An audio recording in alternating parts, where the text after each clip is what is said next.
ईश्वरः परमः कृष्ण सच्चिदानंद विग्रह अनादिरादिर्गोविंद सर्वकारण कारणम्. ಎಲ್ಲಾ ಕಾರಣಗಳಿಗೂ ಮೂಲ ಕಾರಣಕರ್ತನಾದ ಪರಮಾತ್ಮನಿಗೆ ನಮಸ್ಕರಿಸುತ್ತಾ,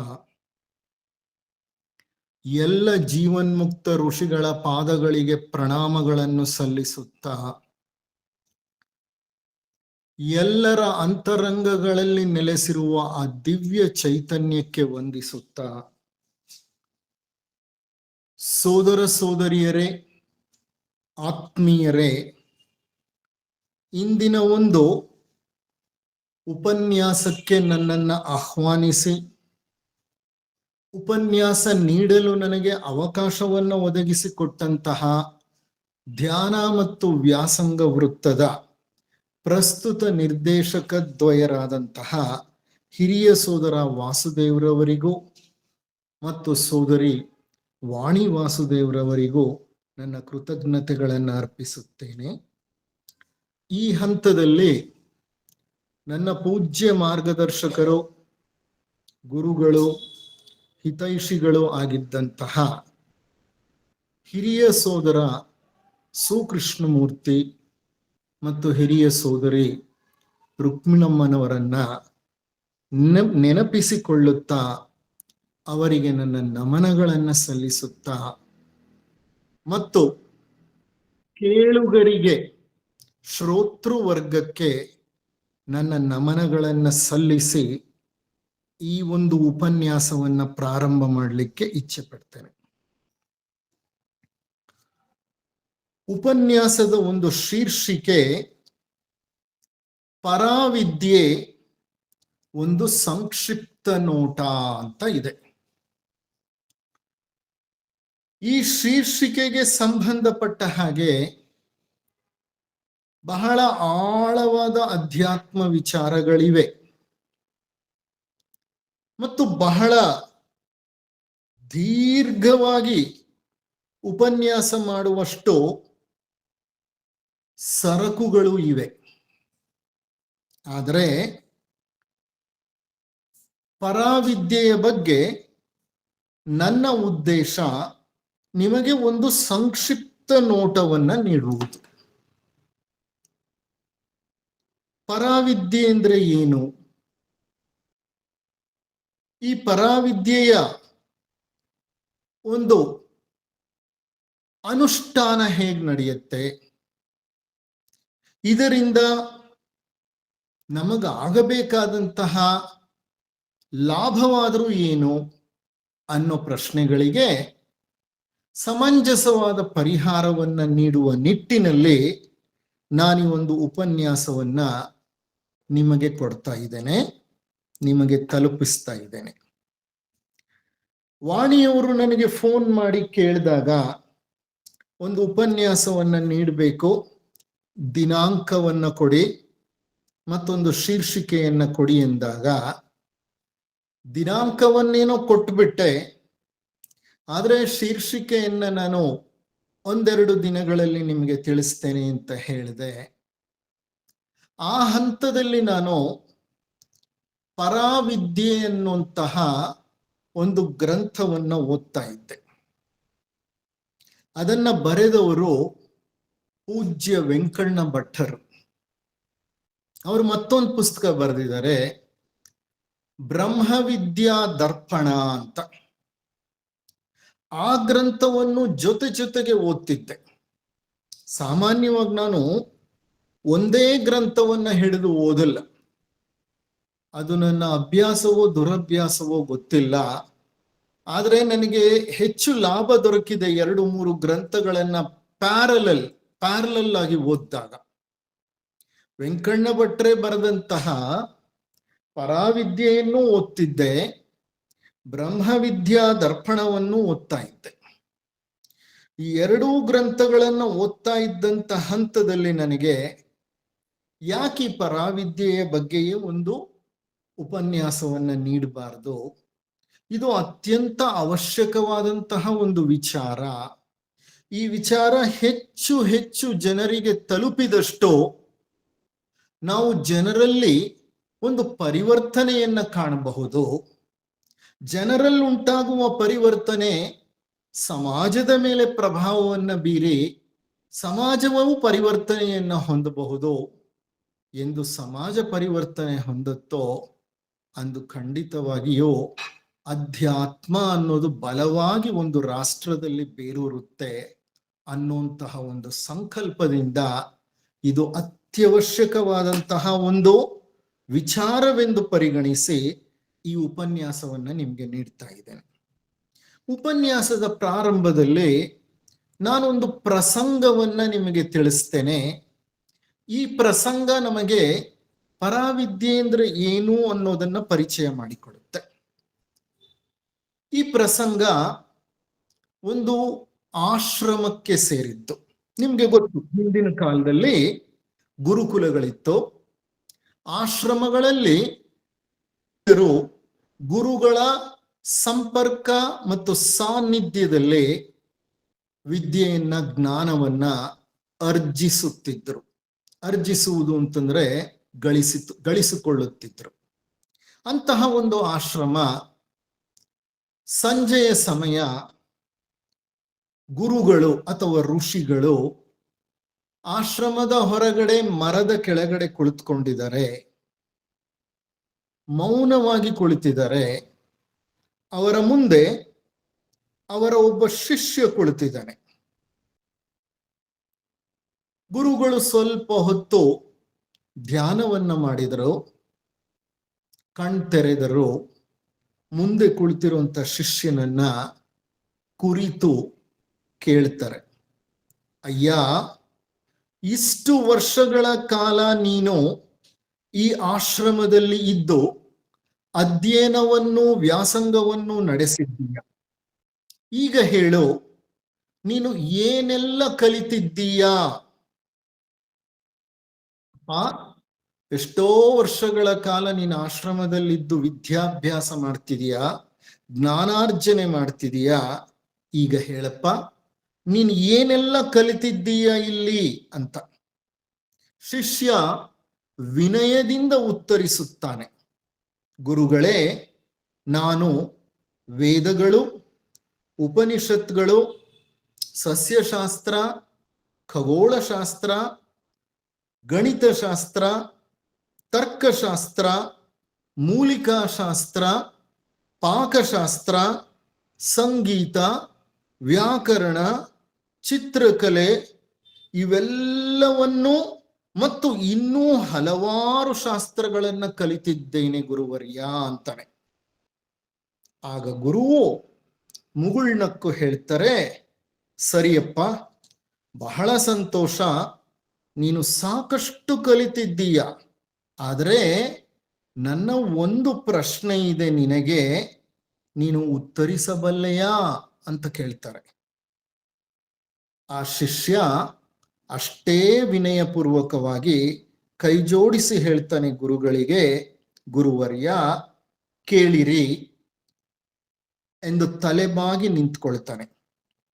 ಆಗ ಗುರುಗಳು ಕೇಳ್ತಾರೆ, ಅಪ್ಪ, ಈ ಎಲ್ಲಾ ವಿದ್ಯೆಗಳು ನಿನಗೆ ನಿನ್ನ ಆತ್ಮಸ್ವರೂಪವನ್ನು ಅಥವಾ ಪರಮಾತ್ಮ ಸ್ವರೂಪವನ್ನು ಪರಿಚಯ ಮಾಡಿಕೊಟ್ಟಿವೆಯೇ?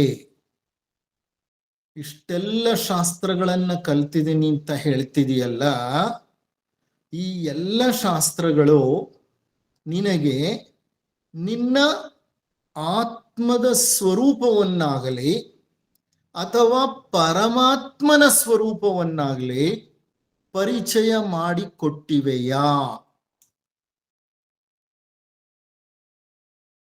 ಆಗ ಶಿಷ್ಯ ಕೆಲವು ಕ್ಷಣಗಳ ಕಾಲ ಮೌನವಾಗಿ ಹಾಗೆ ಕುಳಿತುಕೊಂಡು ಚಿಂತನೆಯನ್ನ ನಡೆಸ್ತಾನೆ. ಹೌದು, ನಾನು ಎಷ್ಟು ಶಾಸ್ತ್ರಗಳನ್ನ ಕಲ್ತಿದ್ದೀನಿ, ಈ ಯಾವ ಶಾಸ್ತ್ರವಾದರೂ ನನಗೆ ನನ್ನ ನಿಜ ಸ್ವರೂಪದ ದರ್ಶನವನ್ನ ಮಾಡಿಸಿದೆಯಾ ಅಥವಾ ಪರಮಾತ್ಮನ ಬಳಿ ನನ್ನನ್ನು ಕೊಂಡೊಯ್ದಿವೆಯಾ ಅಂತ ಅವನಿಗನ್ಸುತ್ತೆ. ತಾನು ಕಲಿತ ಯಾವ ವಿದ್ಯೆಯೋ ಪರಮಾತ್ಮನ ಸ್ವರೂಪವನ್ನಾಗ್ಲಿ ತನ್ನ ಸ್ವರೂಪವನ್ನಾಗ್ಲಿ ತಿಳಿಸಿಕೊಡಲು ಸಾಧ್ಯವಾಗಲಿಲ್ವಲ್ಲ ಅಂತ ಅನ್ಸತ್ತೆ.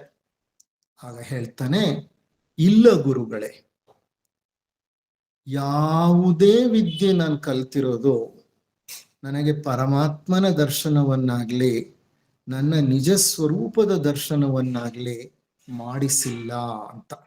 ಆಗ ಗುರುಗಳು ಹೇಳ್ತಾರೆ, ಅಯ್ಯ, ಹಾಗಾದ್ರೆ ನೀನು ಕಲಿತಿದ್ದು ಎಲ್ಲ ಅಪರಾವಿದ್ಯೆಗಳು. ಪರಾವಿದ್ಯೆ ಅಲ್ಲ, ನೀನು ಕಲಿತಿದ್ದೆಲ್ಲ ಅಪರಾವಿದ್ಯೆಗಳು. ಯಾವ ವಿದ್ಯೆ ನಿನ್ನನ್ನು ಅಸ್ತಿತ್ವದ ನಿಜ ಸ್ವರೂಪದ ಕಡೆಗೆ ಕೊಂಡೊಯ್ಯುತ್ತದೆಯೋ ಅದು ಮಾತ್ರ ಪರಾವಿದ್ಯೆ. ಅದನ್ನು ಆತ್ಮವಿದ್ಯೆ, ಬ್ರಹ್ಮವಿದ್ಯೆ, ಮತ್ತೆ ಕೆಲವರು ಗುಹ್ಯ ವಿದ್ಯೆ ಎಂದು ಕರೆಯುತ್ತಾರೆ. ಆ ವಿದ್ಯೆ ನಿನ್ನನ್ನು ಪರಮಾತ್ಮನ ಸಾನ್ನಿಧ್ಯಕ್ಕೆ ಕೊಂಡೊಯ್ಯುವ ಮತ್ತು ಜ್ಞಾನೋದಯವನ್ನ ಉಂಟು ಮಾಡುವ ವಿದ್ಯೆ. ಅಂದ್ರೆ ಲೌಕಿಕದಲ್ಲಿ ನಾವು ಏನೆಲ್ಲ ವಿದ್ಯೆಗಳನ್ನ ಕಲಿಬಹುದು. ಒಬ್ಬರು ವೈದ್ಯರಾಗಿರ್ಬೋದು, ಮತ್ತೊಬ್ಬರು ತಂತ್ರಜ್ಞರಾಗಿರಬಹುದು, ಇನ್ನೊಬ್ಬರು ಕಲಾವಿದರಾಗಿರಬಹುದು, ಮತ್ತೊಬ್ಬರು ವಕೀಲರಾಗಿರಬಹುದು. ನೀವು ಯಾವುದೇ ವಿದ್ಯೆಯನ್ನ ಲೌಕಿಕದಲ್ಲಿ ಕಲ್ತಿರಿ, ಆ ಲೌಕಿಕದಲ್ಲಿ ನಾವು ಕಲ್ತಿರುವಂತಹ ವಿದ್ಯೆಗಳಿಗೆಲ್ಲ ಪರಿಮಿತಿ ಇದೆ. ಅವೆಲ್ಲ ಬದುಕಲಿಕ್ಕೆ ಕಲಿಯೋ ವಿದ್ಯೆಗಳು, ಲೌಕಿಕ ವಿದ್ಯೆಗಳು. ಆ ವಿದ್ಯೆಗಳು ಬೇಡ ಅಂತ ನಾನು ಹೇಳ್ತಿಲ್ಲ, ಯಾರು ಹೇಳೋದು ಇಲ್ಲ. ಹಾಗೆ ಆ ವಿದ್ಯೆಗಳು ಬೇಕು. ಪ್ರತಿಯೊಬ್ಬ ವ್ಯಕ್ತಿಯು ಯಾವುದೋ ಒಂದು ವಿದ್ಯೆಯಲ್ಲಿ ಪರಿಣಿತನಾಗಿ ತನ್ನ ಬದುಕನ್ನ ನಡೆಸಬೇಕಾಗತ್ತೆ. ಅನವಶ್ಯಕ ಅಂತ ನಾನು ಹೇಳ್ತಾ ಇಲ್ಲ.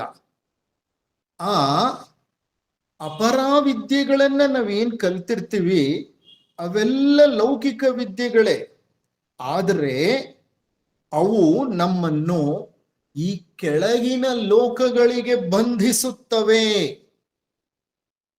ನಾವು ಕಲ್ತಿರೋ ಎಲ್ಲ ವಿದ್ಯೆಗಳು ಕೆಳಗಿನ ಲೋಕಗಳಿಗೆ ಬಂಧಿಸುತ್ತೆ. ಏಕೆ ಅಂತಂದ್ರೆ ಆ ವಿದ್ಯೆಗಳನ್ನೆಲ್ಲ ನಾವೇನ್ ಮಾಡ್ತೀವಿ, ಆ ಜ್ಞಾನವನ್ನೆಲ್ಲ ನಾವೇನ್ ಮಾಡ್ತೀವಿ, ನಮ್ಮ ಬದುಕನ್ನ ಸವೆಸಲಿಕ್ಕಾಗಿ, ಬದುಕನ್ನ ನಡೆಸಲಿಕ್ಕಾಗಿ, ಹಣವನ್ನ ಅರ್ಜಿಸಲಿಕ್ಕೆ ಬಳಸ್ಕೊಳ್ತೇವೆ. ಆ ವಿದ್ಯೆಗಳಿಂದ ನಮ್ಮ ಜೀವನವನ್ನ ನಡೆಸ್ತೇವೆ, ನಮ್ಮ ಬದುಕನ್ನ ನಡೆಸ್ತೇವೆ, ಅವಶ್ಯಕ.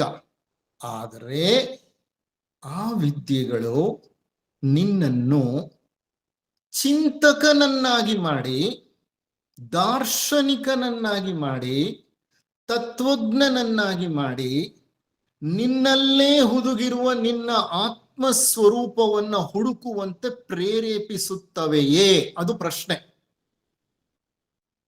ಇಲ್ಲ.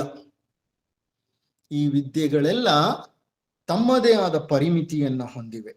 ಆದ್ದರಿಂದ ಈ ಅಪರಾವಿದ್ಯೆಯನ್ನ ಅಥವಾ ಬದುಕಲಿಕ್ಕಾಗಿ ನಾವು ಗಳಿಸಿರುವಂತಹ ವಿದ್ಯೆಯನ್ನ ಶಾಲೆ, ಕಾಲೇಜು, ಯೂನಿವರ್ಸಿಟಿಗಳಿಗೆ ಹೋಗಿ ನಾವೇನ್ ಕಲ್ತಿದ್ದೀವಿ, ಆ ಎಲ್ಲ ವಿದ್ಯೆಗಳನ್ನ ಲೋವರ್ ನಾಲೆಡ್ಜ್ ಅಂತ ಕರೀತಾರೆ. ಲೋವರ್ ನಾಲೆಡ್ಜ್ ಅಂದ್ರೆ ಕೆಳಸ್ತರದ ಜ್ಞಾನ. ಅದು ಉನ್ನತ ಸ್ತರದ ಜ್ಞಾನವಲ್ಲ. ಯಾವ ವಿದ್ಯೆಯು ನಮ್ಮನ್ನು ಈ ಲೋಕಕ್ಕೆ, ಈ ಸಂಸಾರಕ್ಕೆ ಬಂಧಿಸುತ್ತದೆಯೋ ಅದು ಅಪರಾವಿದ್ಯೆ. ಇಂದು ನಾವು ಮಾತನಾಡ್ಲಿಕ್ಕೆ ಹೊರಟಿರೋದು ಅಪರಾವಿದ್ಯೆಯ ಬಗ್ಗೆ ಅಲ್ಲ. ಇಂದು ನಾವು ಮಾತನಾಡ್ಲಿಕ್ಕೆ ಹೊರಟಿರೋದು ಮತ್ತೊಂದು ವಿದ್ಯೆ ಇದೆ, ಅದನ್ನ ಪರಾವಿದ್ಯೆ ಅಂತ ಕರೀತಾರೆ, ಬ್ರಹ್ಮವಿದ್ಯೆ ಅಂತ ಹೇಳ್ತಾರೆ, ಗುಹ್ಯ ವಿದ್ಯೆ ಅಂತ ಹೇಳ್ತಾರೆ, ಅದನ್ನ ಆತ್ಮವಿದ್ಯೆ, ಆತ್ಮಜ್ಞಾನ ಅಂತ ಹೇಳ್ತಾರೆ. ಅಂತಹ ಒಂದು ವಿದ್ಯೆಯ ಬಗ್ಗೆ, ಯಾವ ವಿದ್ಯೆಯು ನಮ್ಮನ್ನು ಉನ್ನತ ಅಧ್ಯಾತ್ಮ ಸ್ತರಕ್ಕೆ ಕೊಂಡೊಯ್ದು ಆ ಪರಮಾತ್ಮನನ್ನು ಮತ್ತು ನಮ್ಮ ನಿಜ ಸ್ವರೂಪವನ್ನು ಪರಿಚಯಿಸಿ ಜ್ಞಾನೋದಯವನ್ನ ಉಂಟು ಮಾಡುತ್ತದೆಯೋ ಅದು ಮಾತ್ರ ಪರಾವಿದ್ಯೆ. ಅದನ್ನ ಹೈಯರ್ ನಾಲೆಡ್ಜ್ ಅಂತ ಕರೀತಾರೆ. Higher knowledge. ಪರ ಎಂದರೆ ಉನ್ನತವಾದ ಒಂದು ಬಿಂದು, ಅದು ಅಧ್ಯಾತ್ಮದ ಒಂದು ತುತ್ತ ತುದಿ. ಆ ಅಧ್ಯಾತ್ಮದ ತುತ್ತ ತುದಿಯಲ್ಲಿ ಒಬ್ಬ ವ್ಯಕ್ತಿಗೆ ತನ್ನ ಆತ್ಮ ಸ್ವರೂಪದ ಪರಿಚಯವೂ ಆಗತ್ತೆ, ಆ ಪರಮಾತ್ಮ ಸ್ವರೂಪದ ಪರಿಚಯವೂ ಆಗುತ್ತೆ. ಅದೇ ಜ್ಞಾನೋದಯ. ಅದನ್ನೇ ಎನ್ಲೈಟನ್ಮೆಂಟ್ ಅಂತ ಹೇಳ್ತೇವೆ ನಾವು ಆಂಗ್ಲ ಭಾಷೆಯಲ್ಲಿ.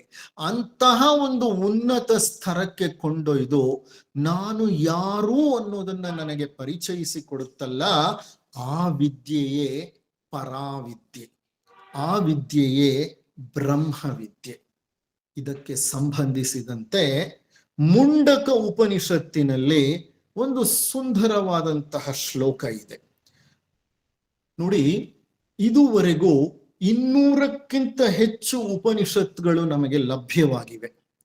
ಆ 200 ಉಪನಿಷತ್ತುಗಳಲ್ಲಿ ಕೆಲವು ಉಪನಿಷತ್ತುಗಳನ್ನ ಮುಖ್ಯವಾದ ಉಪನಿಷತ್ತುಗಳು ಅಂತ ಹೇಳ್ತಾರೆ.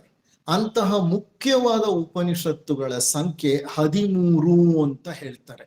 ಈ 13 ಉಪನಿಷತ್ತುಗಳಲ್ಲಿ 5ನೆಯ ಉಪನಿಷತ್ತೇ ಮುಂಡಕ ಉಪನಿಷತ್ತು. ಉಪನಿಷತ್ತು ಅಂದ್ರೆ ಏನು? ಗುರುಗಳ ಸಾಮೀಪ್ಯದಲ್ಲಿ, ಗುರುಗಳ ಸನಿಹದಲ್ಲಿ ಕುಳಿತು ಆ ಗುರುಗಳಿಂದ ಪಡೆಯುವಂತಹ ಬೋಧನೆಗಳು ಅಥವಾ ಉಪದೇಶಗಳೇ ಉಪನಿಷತ್ತುಗಳು. ಉಪನಿಷತ್ತುಗಳನ್ನ ವೇದಾಂತ ಅಂತ ಕರೀತಾರೆ. ಈ ವೇದಾಂತವು ವೇದಗಳ ಒಂದು ಭಾಗವೇ. ಪ್ರತಿ ವೇದದ ಕೊನೆಯಲ್ಲಿ ವೇದಾಂತ ಅಥವಾ ಉಪನಿಷತ್ತಿರುತ್ತೆ. ಮುಂಡಕ ಉಪನಿಷತ್ತು ಅಥರ್ವ ವೇದದ ಒಂದು ಭಾಗ. ಇಲ್ಲಿ ಅಂಗೀರಸ ಋಷಿಯು ಶೌನಕನೆಂಬ ಗೃಹಸ್ಥನಿಗೆ ಒಂದು ಬೋಧನೆಯನ್ನ ಮಾಡ್ತಾ ಇದ್ದಾನೆ. ಅಂಗೀರಸ ಋಷಿ ಒಬ್ಬ ಬ್ರಹ್ಮಜ್ಞಾನಿಯಾಗಿದ್ದ. ಅನುಭವ ಅನುಭಾವ ಎರಡು ಪಕ್ವಗೊಂಡಿತ್ತು ಆ ಮುನಿಯಲ್ಲಿ. ಆತ ಒಬ್ಬ ಸಮರ್ಥ ಗೃಹಸ್ಥನಾದ ಶೌನಕನಿಗೆ, ಶೌನಕ ಅಂತ ಯಾಕೆ ಕರೀತಾರೆ ಅಂದ್ರೆ ಆ ವ್ಯಕ್ತಿಯನ್ನ, ಆತ ಶುನಕನೆಂಬ ವ್ಯಕ್ತಿಯ ಮಗ ಶೌನಕ. ಆತ ಅತ್ಯಂತ ಒಳ್ಳೆಯ ಗೃಹಸ್ಥನಾಗಿದ್ದ. ನೋಡಿ, ನಾವು ಸಾಮಾನ್ಯವಾಗಿ ಏನ್ ಅನ್ಕೋತೀವಿ ಅಂತಂದ್ರೆ, ಮೋಕ್ಷ ಸಿಕ್ಬೇಕಂದ್ರೆ ನಾವು ಬ್ರಹ್ಮಚರ್ಯವನ್ನೇ ಪಾಲಿಸಬೇಕು ಮತ್ತು ನಾವು ಸನ್ಯಾಸವನ್ನ ಪ್ರವೇಶಿಸೋ ತನಕ ನಮಗೆ ಮೋಕ್ಷ ಇಲ್ಲ ಅಂತ. ಅದೊಂದು ತಪ್ಪು ನಂಬಿಕೆ ಅಂತ ಅನ್ಸುತ್ತೆ. ನಮ್ಮ ವೇದಗಳು, ವೇದಾಂತ ಏನ್ ಹೇಳುತ್ತೆ ಅಂದ್ರೆ, ಮೋಕ್ಷ ಪಡೆಯಲಿಕ್ಕೆ ಅತ್ಯಂತ ಸುಂದರವಾದ, ಅತ್ಯಂತ ಸಮರ್ಥವಾದಂತಹ ವರ್ಣಾಶ್ರಮ ಯಾವುದು ಅಂತಂದ್ರೆ ಗೃಹಸ್ಥಾಶ್ರಮ. ಆ ಗೃಹಸ್ಥಾಶ್ರಮದಲ್ಲಿ ಸವಾಲುಗಳು ಹೆಚ್ಚು, ಗೃಹಸ್ಥಾಶ್ರಮದಲ್ಲಿ ಸಮಸ್ಯೆಗಳು ಹೆಚ್ಚು. ಆ ಸಮಸ್ಯೆಗಳನ್ನ, ಸವಾಲುಗಳನ್ನ, ಕಷ್ಟ ಸುಖಗಳನ್ನ ಎದುರಿಸುವ ಹಂತದಲ್ಲಿ ನಮ್ಮ ಚಾರಿತ್ರ್ಯ, ಕ್ಯಾರೆಕ್ಟರ್ ಅನ್ನೋದೇನಾಗತ್ತೆ, ನಿರ್ಮಾಣವಾಗ್ತಾ ಹೋಗುತ್ತೆ. ಜೀವನದಲ್ಲಿ ತಿನ್ನುವಂತ ಪ್ರತಿಯೊಂದು ಪೆಟ್ಟು, ಎದುರಿಸುವಂತ ಪ್ರತಿಯೊಂದು ಸಮಸ್ಯೆ ನಮ್ಮ ಅಂತರಂಗವನ್ನೇ ಕಲಕಿ ಆಂತರ್ಯವನ್ನೇ ಪರಿವರ್ತಿಸಿ ಆತ್ಮ ಸಂಸ್ಕರಣೆಗೆ ಕಾರಣವಾಗುತ್ತೆ. ಅಂತಹ ಸಂದರ್ಭಗಳು, ಅವಕಾಶಗಳು ಗೃಹಸ್ಥಾಶ್ರಮದಲ್ಲೇ ಹೆಚ್ಚಾಗಿ ಸಿಕ್ಕೋದು. ಅವಾಗಲೇ ಮನುಷ್ಯ ಪಕ್ವನಾಗೋದು ಅಥವಾ ಪಕ್ವವಾಗೋದು. ಹಾಗಾಗಿ ಗೃಹಸ್ಥರು ಸಹ ಮೋಕ್ಷವನ್ನ ಹೊಂದಲು ಸಮರ್ಥರೆ. ಇಲ್ಲಿ ಶೌನಕನೆಂಬಂತಹ ಒಬ್ಬ ಸಮರ್ಥ ಗೃಹಸ್ಥ ಅಂಗೀರಸ ಋಷಿಯ ಬಳಿ ಬೋಧನೆಗಾಗಿ ಹೋಗಿದ್ದಾನೆ. ಆಗ ಅಂಗೀರಸ ಋಷಿ ಬಹಳ ಸುಂದರವಾದ ಒಂದು ಉಪದೇಶವನ್ನ ನೀಡ್ತಾನೆ. ಈ ಒಂದು ಶ್ಲೋಕ ಮುಂಡಕ ಉಪನಿಷತ್ತಿನ ಮೊದಲನೆಯ ಭಾಗದ ಮೊದಲನೆಯ ಕಾಂಡದ 4ನೆಯ ಶ್ಲೋಕ. ಏನ್ ಹೇಳ್ತಾನೆ ಅಂತ ಅಂದ್ರೆ, ತಸ್ಮೈ ಸಹೋವಾಚ ದ್ವೇ ವಿದ್ಯೆ ವೇದಿತವ್ಯೇ ಇತಿ ಹಸ್ಮಯದ್ ಬ್ರಹ್ಮವಿದೋ ವದಂತಿ ಪರಾಚೈವ ಪರಾಚ. ತಸ್ಮೈ ಸಹೋವಾಚ ದ್ವೇ ವಿದ್ಯೆ ವೇದಿತವ್ಯೇ ಇತಿ ಹಸ್ಮ ಯದ್ ಬ್ರಹ್ಮವಿದೋ ವದಂತಿ ಪರಾಚೈವ ಪರಾಚ. ಹಾಗಂದ್ರೆ ಅರ್ಥ ಏನು? ಈ ಪ್ರಪಂಚದಲ್ಲಿ ಅಂಗೀರಸ ಋಷಿ ಹೇಳ್ತಾನೆ, 2 ವಿದ್ಯೆಗಳು ಇವೆಯಪ್ಪ. ಅವೇ ಪರಾ ಮತ್ತು ಅಪರಾವಿದ್ಯೆ. ಪರಾಚೈವ ಪರಾಚ. ಶ್ಲೋಕ ಎಂಡ್ ಆಗೋದೆ ಆ ಒಂದು ವರ್ಡ್ ಅಲ್ಲಿ, ಪರಾಚೈವ ಪರಾಚ. ಅಂದ್ರೆ ಪರಾವಿದ್ಯೆ ಒಂದು, ಅಪರಾವಿದ್ಯೆ ಒಂದು. ಅಪರಾವಿದ್ಯೆ ಇದೆಯಲ್ಲ, ಅದು ಬಹಳ ಗೌಣವಾದದ್ದು, ಈ ಸಂಸಾರಕ್ಕೆ ಸಾಧನವಾದದ್ದು. ಈ ವಿದ್ಯೆ ದೃಶ್ಯ ಪ್ರಪಂಚಕ್ಕೆ, ಬಹಿರಂಗಕ್ಕೆ ಸಂಬಂಧಿಸಲ್ಪಟ್ಟಿದ್ದು. ಬಹಿರಂಗದಲ್ಲಿ ಜೀವನ ನಡೆಸಲಿಕ್ಕೆ, ಬದುಕಲಿಕ್ಕಾಗಬೇಕಾಗಿರುವಂತ ವಿದ್ಯೆಯೇ ಅಪರಾವಿದ್ಯೆ. ಯಾವ್ಯಾವ್ದು ಬರುತ್ತೆ ಅಪರಾವಿದ್ಯೆಯಲ್ಲಿ? ನಾವು ಕಾಲೇಜಲ್ಲಿ, ಯೂನಿವರ್ಸಿಟಿನಲ್ಲಿ, ಸ್ಕೂಲ್ಗಳಲ್ಲಿ ಓದೋದೆಲ್ಲಾನು ಅಪರಾವಿದ್ಯೆ. ಅಲ್ಲದೆ ಅಂಗೀರಸ ಋಷಿ ಹೇಳ್ತಾನೆ, ಅಪ್ಪ ವೇದಗಳು ಉಪನಿಷತ್ತುಗಳು ಸಹ ಅಪರಾವಿದ್ಯೆನೇ. ತಪ್ಪಾಗಿ ತಿಳ್ಕೋಬೇಡ, ವೇದಗಳು ಉಪನಿಷತ್ತುಗಳು ಪರಾವಿದ್ಯೆ ಅನ್ಕೋಬೇಡ, ಅವು ಸಹ ಅಪರಾವಿದ್ಯೆಯೇ. ಯಾಕಂದ್ರೆ ವೇದಗಳು, ಉಪನಿಷತ್ತುಗಳು, ಭಗವದ್ಗೀತೆ, ಬ್ರಹ್ಮಸೂತ್ರ, ಪ್ರಸ್ಥಾನತ್ರಯಗಳು ಏನೇನಿದೆಯಲ್ಲ, ಇದನ್ನೆಲ್ಲ ನೀನು ಬ್ರಹ್ಮನನ್ನ ತಿಳಿದುಕೊಳ್ಳಲಿಕ್ಕೆ ಪ್ರಯತ್ನ ಪಡೋ ಹಂತದಲ್ಲಿ ಓದ್ತೀಯ, ಅಧ್ಯಯನ ನಡೆಸ್ತೀಯ, ವ್ಯಾಸಂಗ ಮಾಡ್ತೀಯ. ಆದ್ರೆ ಇವೆಲ್ಲ ಏನ್ ಮಾಡುತ್ತೆ ಗೊತ್ತಾ? ಬ್ರಹ್ಮನನ್ನ ತಿಳಿದುಕೊಳ್ಳಲು ಬೋಧಿಸುವುದೇ ಹೊರತು ಅದು ಬ್ರಹ್ಮಾನುಭವವನ್ನ ಕೊಡಲಾರದು. ನೀನು ಎಷ್ಟಾದ್ರೂ ಓದು ಉಪನಿಷತ್ತುಗಳು, ವೇದಾಂತ, ಭಗವದ್ಗೀತೆ, ಬ್ರಹ್ಮಸೂತ್ರಗಳು, ಅವು ಏನ್ ಮಾಡ್ತವೆ ಅಂತಂದ್ರೆ ನಿನಗೆ ಬ್ರಹ್ಮನ ಬಗ್ಗೆ ಬೋಧನೆಯನ್ನ ನೀಡುತ್ತೆ ಹೊರತು ಬ್ರಹ್ಮನ ಅನುಭವವನ್ನ ಅವು ಯಾವುದು ಕೊಡಲಾರದು. ಆ ಎಲ್ಲ ಗ್ರಂಥಗಳು ಒಂದು ದಿಕ್ಸೂಚಿ, ಒಂದು ಕೈಮರ. They are all sign posts. ಆ ಸೈನ್ ಪೋಸ್ಟ್ ಗಳನ್ನ ಬಳಸ್ಕೋಬೇಕು ನಾವು. ಓದಬಾರ್ದು ಅಂತ ಹೇಳ್ತಿಲ್ಲ, ಓದ್ಬೇಕು. ಆದ್ರೆ ಬ್ರಹ್ಮನ ಅನುಭವವನ್ನ ಅವು ಕೊಡೋದಿಲ್ಲ. ಅವೆಲ್ಲ they are all sign posts. ಆದ್ರಿಂದ ಅವೇನ್ ಮಾಡ್ತವೆ? ಬ್ರಹ್ಮನನ್ನ ತಿಳಿದುಕೊಳ್ಳಲಿಕ್ಕೆ ನೋಡಪ್ಪ ಇದೊಂದು ದಾರಿ ಇದೆ, ಈ ದಾರಿಯನ್ನ ಹಿಡಿದು ಮುಂದೆ ಹೋಗು ಅಂತ ಹೇಳ್ತವೆ ಅಷ್ಟೇ.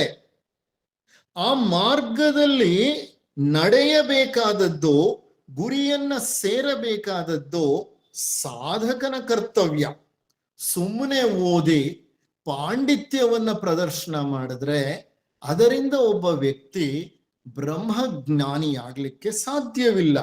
ಬ್ರಹ್ಮವಿದ್ಯೆಯನ್ನ ಕರಗತ ಮಾಡ್ಕೋಬೇಕಂದ್ರೆ ಅದನ್ನ ಅನುಷ್ಠಾನಕ್ಕೆ ತರಬೇಕು. ಆ ಮಾರ್ಗದಲ್ಲಿ ನಡೆಯುವುದು ಸುಲಭ ಸಾಧ್ಯವಲ್ಲ. ಕಾರಣ ಅದು ಅಧ್ಯಾತ್ಮದ ಹಾದಿ. ಎಲ್ಲ ಹಾದಿಗಳ ಹಾಗಲ್ಲ. ಅಧ್ಯಾತ್ಮದ ಹಾದಿ ಒಂದು ದುರ್ಗಮವಾದ ಹಾದಿ.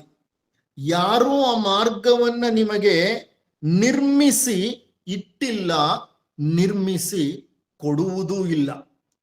ಅಧ್ಯಾತ್ಮದ ಮಾರ್ಗ ಅನೂಹ್ಯವಾದ ಮಾರ್ಗ. ಒಬ್ಬೊಬ್ಬರಿಗೆ ಒಂದೊಂದು ರೀತಿಯ ಪರೀಕ್ಷೆಗಳು, ಸವಾಲುಗಳು, ಸಮಸ್ಯೆಗಳು, ಸಂದರ್ಭಗಳು ಎದುರಾಗುತ್ತೆ. ಹಾಗಾಗಿ ಅದು ಕಡೆದಿಟ್ಟ ಮಾರ್ಗವಲ್ಲ. ಆ ದುರ್ಗಮವಾದ ಹಾದಿಯನ್ನ ನಾವೇ ನಿರ್ಮಿಸಿಕೊಳ್ಳಬೇಕಾಗತ್ತೆ. ಆ ಮಾರ್ಗವನ್ನ ಸ್ವಂತ ಅನುಭವಗಳಿಂದಲೇ ನಾವೇ ತಯಾರಿಸಿಕೊಳ್ಳಬೇಕಾಗತ್ತೆ. ಸೂಕ್ತ ಬ್ರಹ್ಮಾನುಭವವನ್ನ ಹೊಂದಿರುವಂತಹ ಗುರುಗಳೊಬ್ಬರ ಅವಶ್ಯಕತೆ ಇರುತ್ತೆ. ತಕ್ಕ ಗುರು ಸಿಕ್ಬೇಕು. ಸಮರ್ಥನಾದ ಶಿಷ್ಯನಿಗೆ ತಕ್ಕ ಗುರು ಒಬ್ಬ ಸಿಕ್ಕಾಗ ಈ ಹಾದಿಯನ್ನ ಅವರು ನಮಗೆ ತೋರಿಸಿಕೊಡ್ತಾರೆ. ಆದರೆ ಆ ಹಾದಿಯಲ್ಲಿ ನಡೆಯಬೇಕಾದ ಕರ್ತವ್ಯ ನಮ್ಮದು. ಮತ್ತು ಆ ಹಾದಿಯಲ್ಲಿ ನಡೆಯುವಾಗ ನಮ್ಮ ಮುಂದೆ ಎದುರಾಗುವಂತಹ ಹಾದಿ ತನ್ನದೇ ಆದ ತಿರುವುಗಳನ್ನ, ತನ್ನದೇ ಆದಂತಹ ಒಂದು ವಿನ್ಯಾಸವನ್ನ ಹೊಂದಿರುತ್ತೆ. ಎಲ್ಲರಿಗೂ ಒಂದೇ ರೀತಿ ಇರೋದಿಲ್ಲ. ಅದರಿಂದ ಏನ್ ಹೇಳ್ತೇವೆ, ಸೂಕ್ತ ಬ್ರಹ್ಮಾನುಭವವನ್ನ ಹೊಂದಿದ ಗುರುಗಳೊಬ್ಬರ ಸಾಂಗತ್ಯದಲ್ಲಿ ಇದ್ದು ಶಿಷ್ಯನಾದವನು ಬ್ರಹ್ಮವಿದ್ಯೆಯನ್ನ ಕರಗತ ಮಾಡಿಕೊಳ್ಳುತ್ತಾನೆ. ಗುರುವಿಗೆ ಆ ಪ್ರತ್ಯಕ್ಷ ಅನುಭವವಿರುವುದರಿಂದ, ಅಂದ್ರೆ ಎಂತ ಗುರುವನ್ನ ಹುಡುಕಬೇಕು? ಯಾವ ಗುರುವಿಗೆ ಬ್ರಹ್ಮಜ್ಞಾನದ ಪ್ರತ್ಯಕ್ಷ ಅನುಭವವಿದೆಯೋ ಅಂತಹ ಗುರು ನಮಗ್ ಬೇಕಾಗ್ತಾರೆ. ಆತ ಶಿಷ್ಯನು ನಡೆಯುವ ಮಾರ್ಗದ ಮೇಲೆ ಬೆಳಕನ್ನ ಚೆಲ್ತಾ ಹೋಗ್ತಾನೆ. ಆತ ನಮ್ಮನ್ನ ಹೊತ್ಕೊಂಡು ಹೋಗೋದಿಲ್ಲ. ಆತ ನಮ್ಮ ಸಮಸ್ಯೆಗಳನ್ನ ಪರಿಹರಿಸೋದಿಲ್ಲ. ಕಾರಣ ಆತ ನಮ್ಮ ಸಮಸ್ಯೆಗಳನ್ನ ಪರಿಹರಿಸಿದ್ರೆ ನಮ್ಮ ಚಾರಿತ್ರ್ಯ ಬೆಳೆಯೋದು ಹೇಗೆ? ನಮ್ಮ ಚಾರಿತ್ರ್ಯ ಬೆಳಿಬೇಕು ಅಂತಂದ್ರೆ ನಾವು ಖುದ್ದಾಗಿ ಆ ಸಮಸ್ಯೆಗಳನ್ನ ಎದುರಿಸ್ಬೇಕು, ಪಾಠಗಳನ್ನ ಸ್ವತಃ ಕಲಿಬೇಕು, ನಮ್ಮ ಮನಸ್ಸು ಪಕ್ವವಾಗಬೇಕು, ನಮ್ಮ ಆತ್ಮ ಸಂಸ್ಕರಣೆಯನ್ನ ಹೊಂದಬೇಕು. ಹಾಗಾಗಿ ಗುರು ಎಂದು ನಮ್ಮನ್ನ ಹೊತ್ಕೊಂಡು ಹೋಗಲ್ಲ. At best he can show the light on our path. ಶಿಷ್ಯನ ಮಾರ್ಗದ ಮೇಲೆ ಗುರು ಬೆಳಕನ್ನ ಚೆಲ್ಲುತ್ತಾನೆ. ಆ ಬೆಳಕಿನಲ್ಲಿ ಶಿಷ್ಯ ನಡೆದು ಹೋಗಬೇಕಾಗುತ್ತದೆ. ಆದ್ದರಿಂದಲೇ ಹಿಂದೂ ಧರ್ಮದಲ್ಲಿ ಗುರು ಶಿಷ್ಯ ಪರಂಪರೆಗೆ ಬಹಳಷ್ಟು ಆದ್ಯತೆಯನ್ನ ನೀಡಿದ್ದಾರೆ. ಇಲ್ಲಿ ನಾವು ತಿಳಿದುಕೊಳ್ಳಬೇಕಾದ ಅತ್ಯಂತ ಮುಖ್ಯವಾದ ಸಂಗತಿ ಏನು ಅಂದ್ರೆ, ಗುರುವು ಅಪಾರ ಅನುಭವ ಮತ್ತು ಅನುಭವವನ್ನ ಹೊಂದಿರಬೇಕು. Okay, we should not get confused with false gurus. In the name of guru, in the name of Guru, many people may appear in front of us, but we need to understand who is the right Guru. ಶಿಷ್ಯನಿಗೆ ಪೂರ್ಣ ಶ್ರದ್ಧೆ ಮತ್ತು ಸಾಮರ್ಥ್ಯಗಳಿರಬೇಕು. ಗುರುವಿಗೆ ಪೂರ್ಣ ಪ್ರಮಾಣದ ಅನುಭವ ಮತ್ತು ಅನುಭವ ಎರಡೂ ಇರಬೇಕು. ನೋಡಿ, ಇತಿಹಾಸವನ್ನ ಕೆದಕ್ತಾ ಹೋದ್ರೆ ಒಬ್ಬ ರಾಮಕೃಷ್ಣರಿಗೆ ಒಬ್ಬ ಸ್ವಾಮಿ ವಿವೇಕಾನಂದರು ಸಿಕ್ಕರು. ಒಬ್ಬ ಸಿಸ್ಟರ್ ನಿವೇದಿತಾರಿಗೆ ಒಬ್ಬ ಸ್ವಾಮಿ ವಿವೇಕಾನಂದರಂತಹ ಗುರು ಸಿಕ್ಕಿದ್ರು. ಅರ್ಜುನನಿಗೆ ಶ್ರೀಕೃಷ್ಣ ಪರಮಾತ್ಮನೇ ಗುರುವಾಗಿ ದೊರಕಿದ. ಕುರುಕ್ಷೇತ್ರ ರಣರಂಗದಲ್ಲಿ ಅರ್ಜುನ, ಹೇ ಭಗವಂತ, ಹೇ ಕೃಷ್ಣ ಪರಮಾತ್ಮ, ನಾನು ನಿನ್ನ ಶಿಷ್ಯ, ನಾನು ಧರ್ಮ ಸಂಕಟದಲ್ಲಿದ್ದೇನೆ, ನನಗೆ ನೀನು ಬೋಧಿಸು, ನಾನೇನ್ ಮಾಡ್ಬೇಕೀಗ? ತಾನು ಶಿಷ್ಯ ಅಂತ ಹೇಳ್ಕೊಳ್ಳೋ ತನಕ ಕೃಷ್ಣ ಪರಮಾತ್ಮ ಭಗವದ್ಗೀತೆಯ ಬೋಧನೆಯನ್ನ ಪ್ರಾರಂಭ ಮಾಡೋದೇ ಇಲ್ಲ. ಅಂದ್ರೆ ಸೂಕ್ತ ಗುರು, ಸಮರ್ಥನಾದಂತಹ ಶಿಷ್ಯ, ಆ ಕಾಂಬಿನೇಷನ್ ಇದೆಯಲ್ಲ, it's a very very important combination. ಏನ್ ಹೇಳ್ತೇವೆ ನಾವು ಅಂದ್ರೆ, ಬ್ರಹ್ಮ ವಿದ್ಯೆಯಲ್ಲಿ, ಬ್ರಹ್ಮಜ್ಞಾನದ ಸಾಹಿತ್ಯದಲ್ಲಿ, when the disciple is ready the master will appear. ಶಿಷ್ಯ ಯಾವಾಗ ತಯಾರಾಗ್ತಾನೋ ಆಗ ಗುರು ಖಂಡಿತ ಆ ಶಿಷ್ಯನ ಮುಂದೆ ಪ್ರತ್ಯಕ್ಷನಾಗ್ತಾನೆ. ಶಿಷ್ಯ ಹೋಗ್ಬೇಕಾಗಿಲ್ಲ ಹುಡುಕೊಂಡು ಗುರುವನ್ನ, ಗುರುವೇ ಶಿಷ್ಯನ ಬಳಿ ಬರ್ತಾನೆ ಯಾವಾಗ ಶಿಷ್ಯ ಬೇಕಾದ ಸಾಮರ್ಥ್ಯವನ್ನ ಪಡಿತಾನೋ. ಅಂದ್ರೆ ಶಿಷ್ಯನ ಜವಾಬ್ದಾರಿ ಬಹಳ ಹೆಚ್ಚು. ಆತ ತನ್ನ ಜೀವನದಲ್ಲಿ ಒಂದು ಹಂತವನ್ನ ಆಧ್ಯಾತ್ಮಿಕವಾಗಿ ತಲುಪುವ ತನಕ ಆ ಗುರು ಪ್ರತ್ಯಕ್ಷವಾಗೋದಿಲ್ಲ. ಬ್ರಹ್ಮ ವಿದ್ಯೆಯನ್ನ ಕಲಿಯಬೇಕಾದರೆ ಯಾರು ಅದನ್ನ ಅನುಭವಿಸುತ್ತಿರುವರೋ ಅವರಿಂದ ಪಡೆಯಬೇಕು. ಶೌನಕ ಮಹಾಗೃಹಸ್ಥನಾಗಿದ್ದ, ಗೃಹಸ್ಥಾಶ್ರಮದ ಎಲ್ಲ ಕರ್ತವ್ಯಗಳನ್ನ ಚಾಚೂ ತಪ್ಪದೆ ನೆರವೇರಿಸಿದ್ದ, ಬ್ರಹ್ಮವಿದ್ಯೆ ಕಲಿಯಲು ಅಪಾರ ಶ್ರದ್ಧೆಯನ್ನ ಹೊಂದಿದ್ದ. ಆಗ ಸೂಕ್ತ ಗುರುಗಳಾದ ಅಂಗೀರಸರು ಆತನ ಬಳಿ ಬಂದಿದ್ರು. ಶಿಷ್ಯನ ಅಭೀಪ್ಸೆಯನ್ನ ಪರೀಕ್ಷಿಸಿ ನೋಡಿದ್ರು. ಅಂಗೀರಸರಿಗೆ ತಿಳಿತು ಈ ಶಿಷ್ಯ ಅರ್ಹನಾದವನು. ಆಗ ಶೌನಕ ಅಂಗೀರಸರನ್ನ ಕುರಿತು ಕೇಳ್ತಾನೆ, ಅಂದ್ರೆ ತನ್ನ ಗುರುಗಳನ್ನ ಕೇಳ್ತಾನೆ. ಏನಂತ ಕೇಳ್ತಾನೆ? ಕಸ್ಮಿನ್ನು ಭಗವೋ ವಿಜ್ಞಾತೆ ಸರ್ವಮಿಧಂ ವಿಜ್ಞಾತಂ ಭವತೀತಿ ಶೌನಕೋ ಹವೈ ಮಹಾಶಾಲೋಂಗೀರಸಂ ವಿಧಿವದು ಪ್ರಸನ್ನಃ ಪಪ್ರಚ್ಛ ಕಸ್ಮಿನ್ನು ಭಗವೋ ವಿಜ್ಞಾತೆ ಸರ್ವಮಿದಂ ವಿಜ್ಞಾತಂ ಭವತೀತಿ. ಅಂದ್ರೆ ಭಗವನ್, ಗುರುಗಳನ್ನ ಭಗವನ್ ಅಂತ ಸಂಬೋಧಿಸ್ತಾ ಇದ್ದಾನೆ. ಮತ್ತೆ ಹೇಳ್ತಾನೆ, ಭಗವನ್ ಯಾವುದನ್ನು ತಿಳಿದುಕೊಂಡರೆ ಎಲ್ಲವನ್ನೂ ತಿಳಿದಂತಾಗುವುದೋ ಆ ಯಾವುದೋ ಅದನ್ನ ನನಗೆ ತಿಳಿಸಿಕೊಡಿ. ಭಗವನ್ ಯಾವುದನ್ನು ತಿಳಿದುಕೊಂಡರೆ ಎಲ್ಲವನ್ನೂ ತಿಳಿದಂತಾಗುವುದು. ಆಗ ಅಂಗೀರಸರಿಗೆ ಅರ್ಥ ಆಗತ್ತೆ, ಈ ಶಿಷ್ಯನಿಗೆ ಜಗತ್ತಿನ ಚೂರು ಪಾರು ನೂರಾರು ವಿದ್ಯೆಗಳನ್ನು ಕಲಿಯೋ ಇಚ್ಛೆ ಇಲ್ಲ. ಯಾವ ಒಂದನ್ನು ತಿಳಿದುಕೊಂಡರೆ ಸರ್ವವನ್ನು ಸಕಲವನ್ನು ತಿಳಿದುಕೊಂಡಂತೆಯೋ ಅಂತಹ ವಿದ್ಯೆಯನ್ನ, ಅಂತಹ ಜ್ಞಾನವನ್ನ ಪಡೆಯುವಂತಹ ಉತ್ಕಟಾಕಾಂಕ್ಷೆ ಇದೆ ಈ ವ್ಯಕ್ತಿಯಲ್ಲಿ. ಆಗ ಅವ್ರು ಹೇಳ್ತಾರೆ, ಅಪ್ಪ, ಸಕಲ ವಿದ್ಯೆಗಳಿಗೆ ಮೂಲ ವಿದ್ಯೆಯಾದ ಬ್ರಹ್ಮ ವಿದ್ಯೆಯೇ ಅತ್ಯಂತ ಮಹತ್ವವಾದ ವಿದ್ಯೆ. ಅದನ್ನ ಕಲಿತರೆ ಎಲ್ಲವನ್ನೂ ಕಲಿತಂತೆ. Because you know who you are, because you know why have you come here, because you know what is your role, because you know what is the divine scheme in front of you. ಯಾವಾಗ ನಾನು ಯಾರು, ನಾನಿಲ್ಲಿ ಯಾಕೆ ಬಂದೆ, ಯಾರು ನನ್ನನ್ನ ಇಲ್ಲಿಗೆ ಕಳುಹಿಸಲ್ಪಟ್ಟರು, ನನ್ನ ಮುಂದಿನ ಗುರಿ ಏನು, ಈ ಎಕ್ಸಿಸ್ಟೆನ್ಷಿಯಲ್ ಕ್ವೆಶ್ಚನ್ಸ್ ಅಂತ ಹೇಳ್ತೇವೆ. ಅಸ್ತಿತ್ವಕ್ಕೆ ಸಂಬಂಧಪಟ್ಟ ಮೂಲ ಪ್ರಶ್ನೆಗಳು ಇದು. ಈ ಮೂಲ ಪ್ರಶ್ನೆಗಳಿಗೆ ಪರಿಹಾರವನ್ನ ಈ ಬ್ರಹ್ಮವಿದ್ಯೆ ಒದಗಿಸಿಕೊಟ್ಟು ಬಿಡುತ್ತೆ. ಅದು ಗೊತ್ತಾದಾಗ ಆ ವ್ಯಕ್ತಿಯ ಒಂದು ಜೀವನದ ಶೈಲಿಯೇ ಬದಲಾಗಿ ಹೋಗುತ್ತೆ. ಯಾವಾಗ ಇದು ಅರ್ಥವಾಗುತ್ತೋ ನಮಗೆ, ಬ್ರಹ್ಮವಿದ್ಯೆ ಒಂದು ಸತ್ಯ ನಮ್ಮ ಮುಂದೆ ಗೋಚರವಾಗುತ್ತೆ. ಏನು ಆ ಸತ್ಯ ಅಂದ್ರೆ, ಒಂದೇ ಒಂದು ವಿಶ್ವ ಚೈತನ್ಯ ಅಖಿಲಾಂಡ ಕೋಟಿ ಬ್ರಹ್ಮಾಂಡವನ್ನ ವ್ಯಾಪಿಸಿಕೊಂಡು ಬಹುಮುಖವಾಗಿದೆ. ಈ ಅಖಿಲಾಂಡ ಕೋಟಿ ಬ್ರಹ್ಮಾಂಡ ಬಹಳ ವಿಶಾಲವಾದದ್ದು. ಇಲ್ಲಿ ಲಕ್ಷ ಲಕ್ಷ ಲಕ್ಷ ಕೋಟಿ ಕೋಟಿಗಳಷ್ಟು ಗ್ರಹ ನಕ್ಷತ್ರಗಳು, ಉಪಗ್ರಹಗಳು, ಧೂಮಕೇತುಗಳು, ಕ್ಷುದ್ರ ಗ್ರಹಗಳು ವಿಸ್ತಾರವಾಗಿ ಹರಡಿಕೊಂಡಿವೆ. ಇಷ್ಟು ವಿಶಾಲವಾದ ಅಖಿಲಾಂಡ ಕೋಟಿ ಬ್ರಹ್ಮಾಂಡದಲ್ಲಿ ಒಂದೇ ಒಂದು ವಿಶ್ವ ಚೈತನ್ಯವಿದೆ.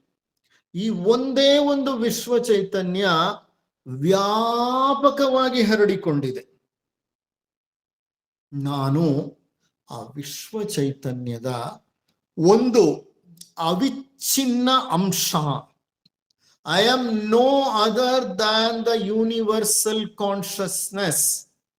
I am a speck of consciousness.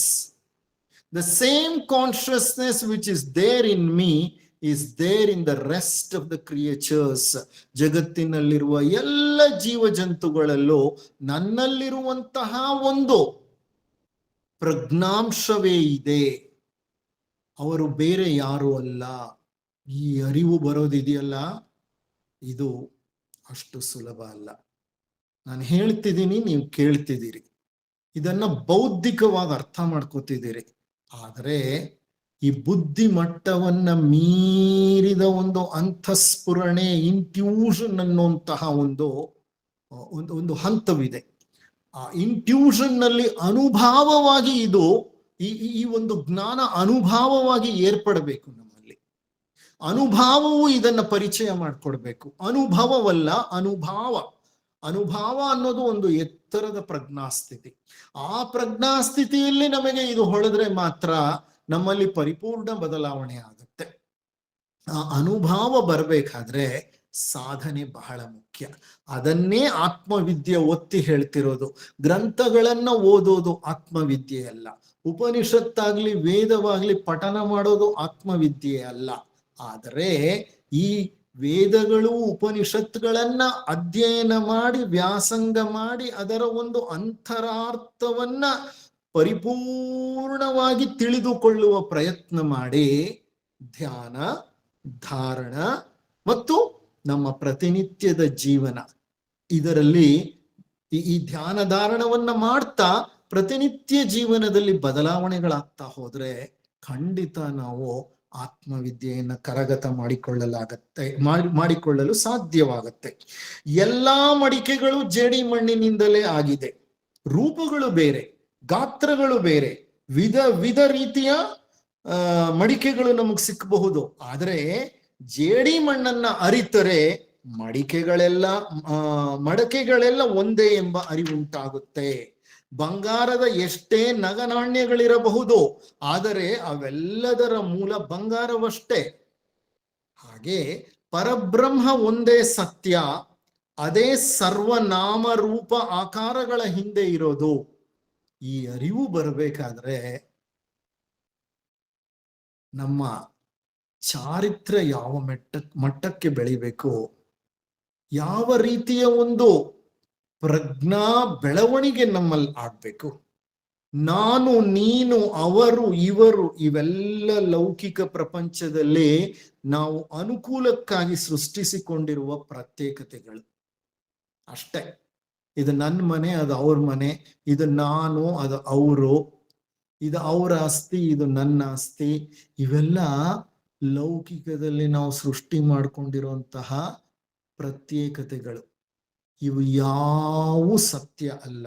ಸತ್ಯ ಏನೆಂದ್ರೆ ಒಬ್ಬನೇ ಪರಮಾತ್ಮನ ಪ್ರಜ್ಞಾ ಸ್ವರೂಪವನ್ನ ಹೊತ್ತು ನಾವು ಧರೆಗಿಳಿದಿದ್ದೇವೆ.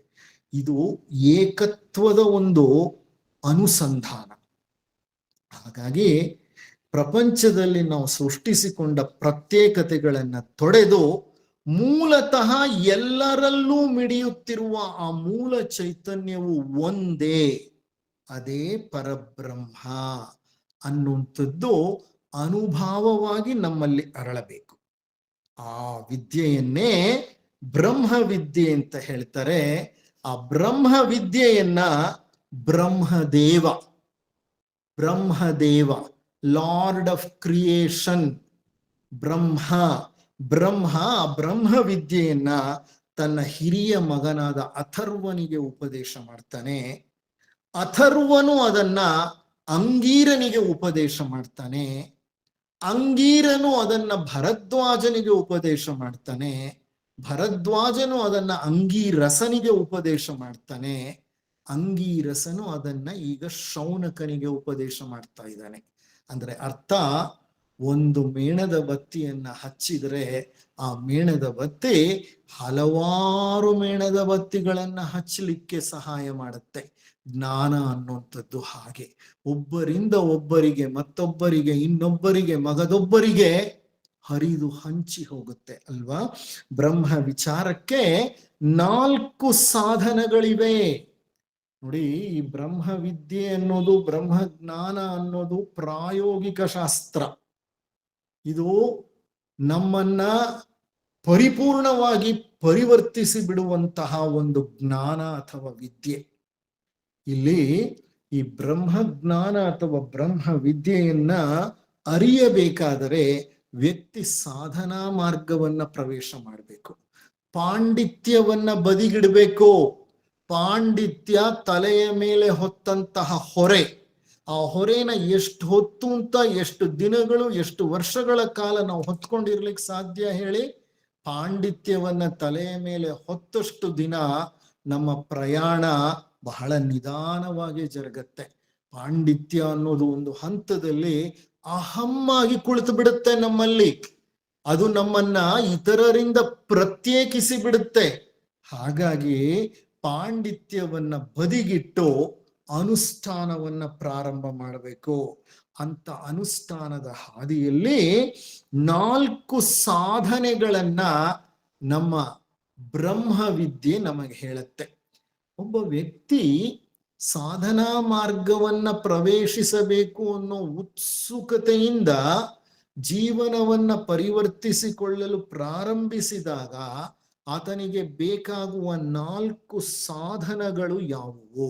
4 ಅತಿ ಮುಖ್ಯವಾದಂತ ಅನುಷ್ಠಾನಕ್ಕೆ ಯೋಗ್ಯವಾದಂತ ಸಾಧನೆಗಳು ಯಾವುವು ಅಂದ್ರೆ, ಮೊದಲನೆಯದಾಗಿ ವಿವೇಕ, ಎರಡನೆಯದಾಗಿ ವೈರಾಗ್ಯ, ಮೂರನೆಯದು ಸದಾಚಾರ, ನಾಲ್ಕನೆಯದು ಮುಮುಕ್ಷತ್ವ ಅಥವಾ ಪ್ರೇಮ. ವಿವೇಕ, ವೈರಾಗ್ಯ, ಸದಾಚಾರ, ಮುಮುಕ್ಷತ್ವ ಅಥವಾ ಪ್ರೇಮ.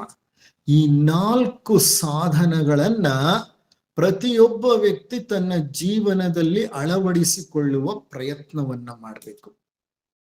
ಯಾವಾಗ ವ್ಯಕ್ತಿ ಈ ಸಾಧನಗಳನ್ನ ಅನುಷ್ಠಾನಕ್ಕೆ ಗಂಭೀರವಾಗಿ ಪರಿಗಣಿಸಿ ತನ್ನ ಜೀವನವನ್ನ ಬದಲಾಯಿಸಿಕೊಳ್ಳುವ ಪ್ರಯತ್ನ ಮಾಡ್ತಾನೋ ಆಗ ಆತ ಶಿಷ್ಯ ಪಥವನ್ನ ಪ್ರವೇಶ ಮಾಡ್ತಾನೆ.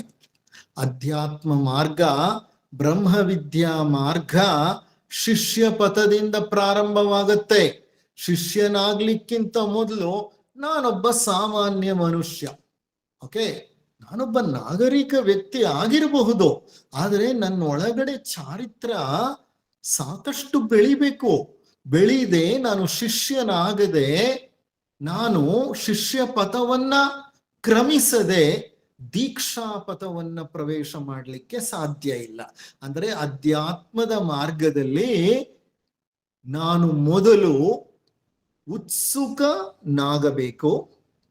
ನನ್ನ ಚಾರಿತ್ರ್ಯವನ್ನ ಪರಿವರ್ತಿಸಿಕೊಳ್ಳಲು, ಆಧ್ಯಾತ್ಮಿಕವಾಗಿ ಬೆಳೆಯಲು ಆ ಹಂತದಲ್ಲಿ ಆ ಗುರುಗಳು ನಮಗೆ ಪ್ರತ್ಯಕ್ಷವಾಗೋ ಪರೋಕ್ಷವಾಗೋ ಬೇಕಾದಂತಹ ಸಹಾಯವನ್ನ ಒದಗಿಸಿಕೊಡ್ತಾರೆ.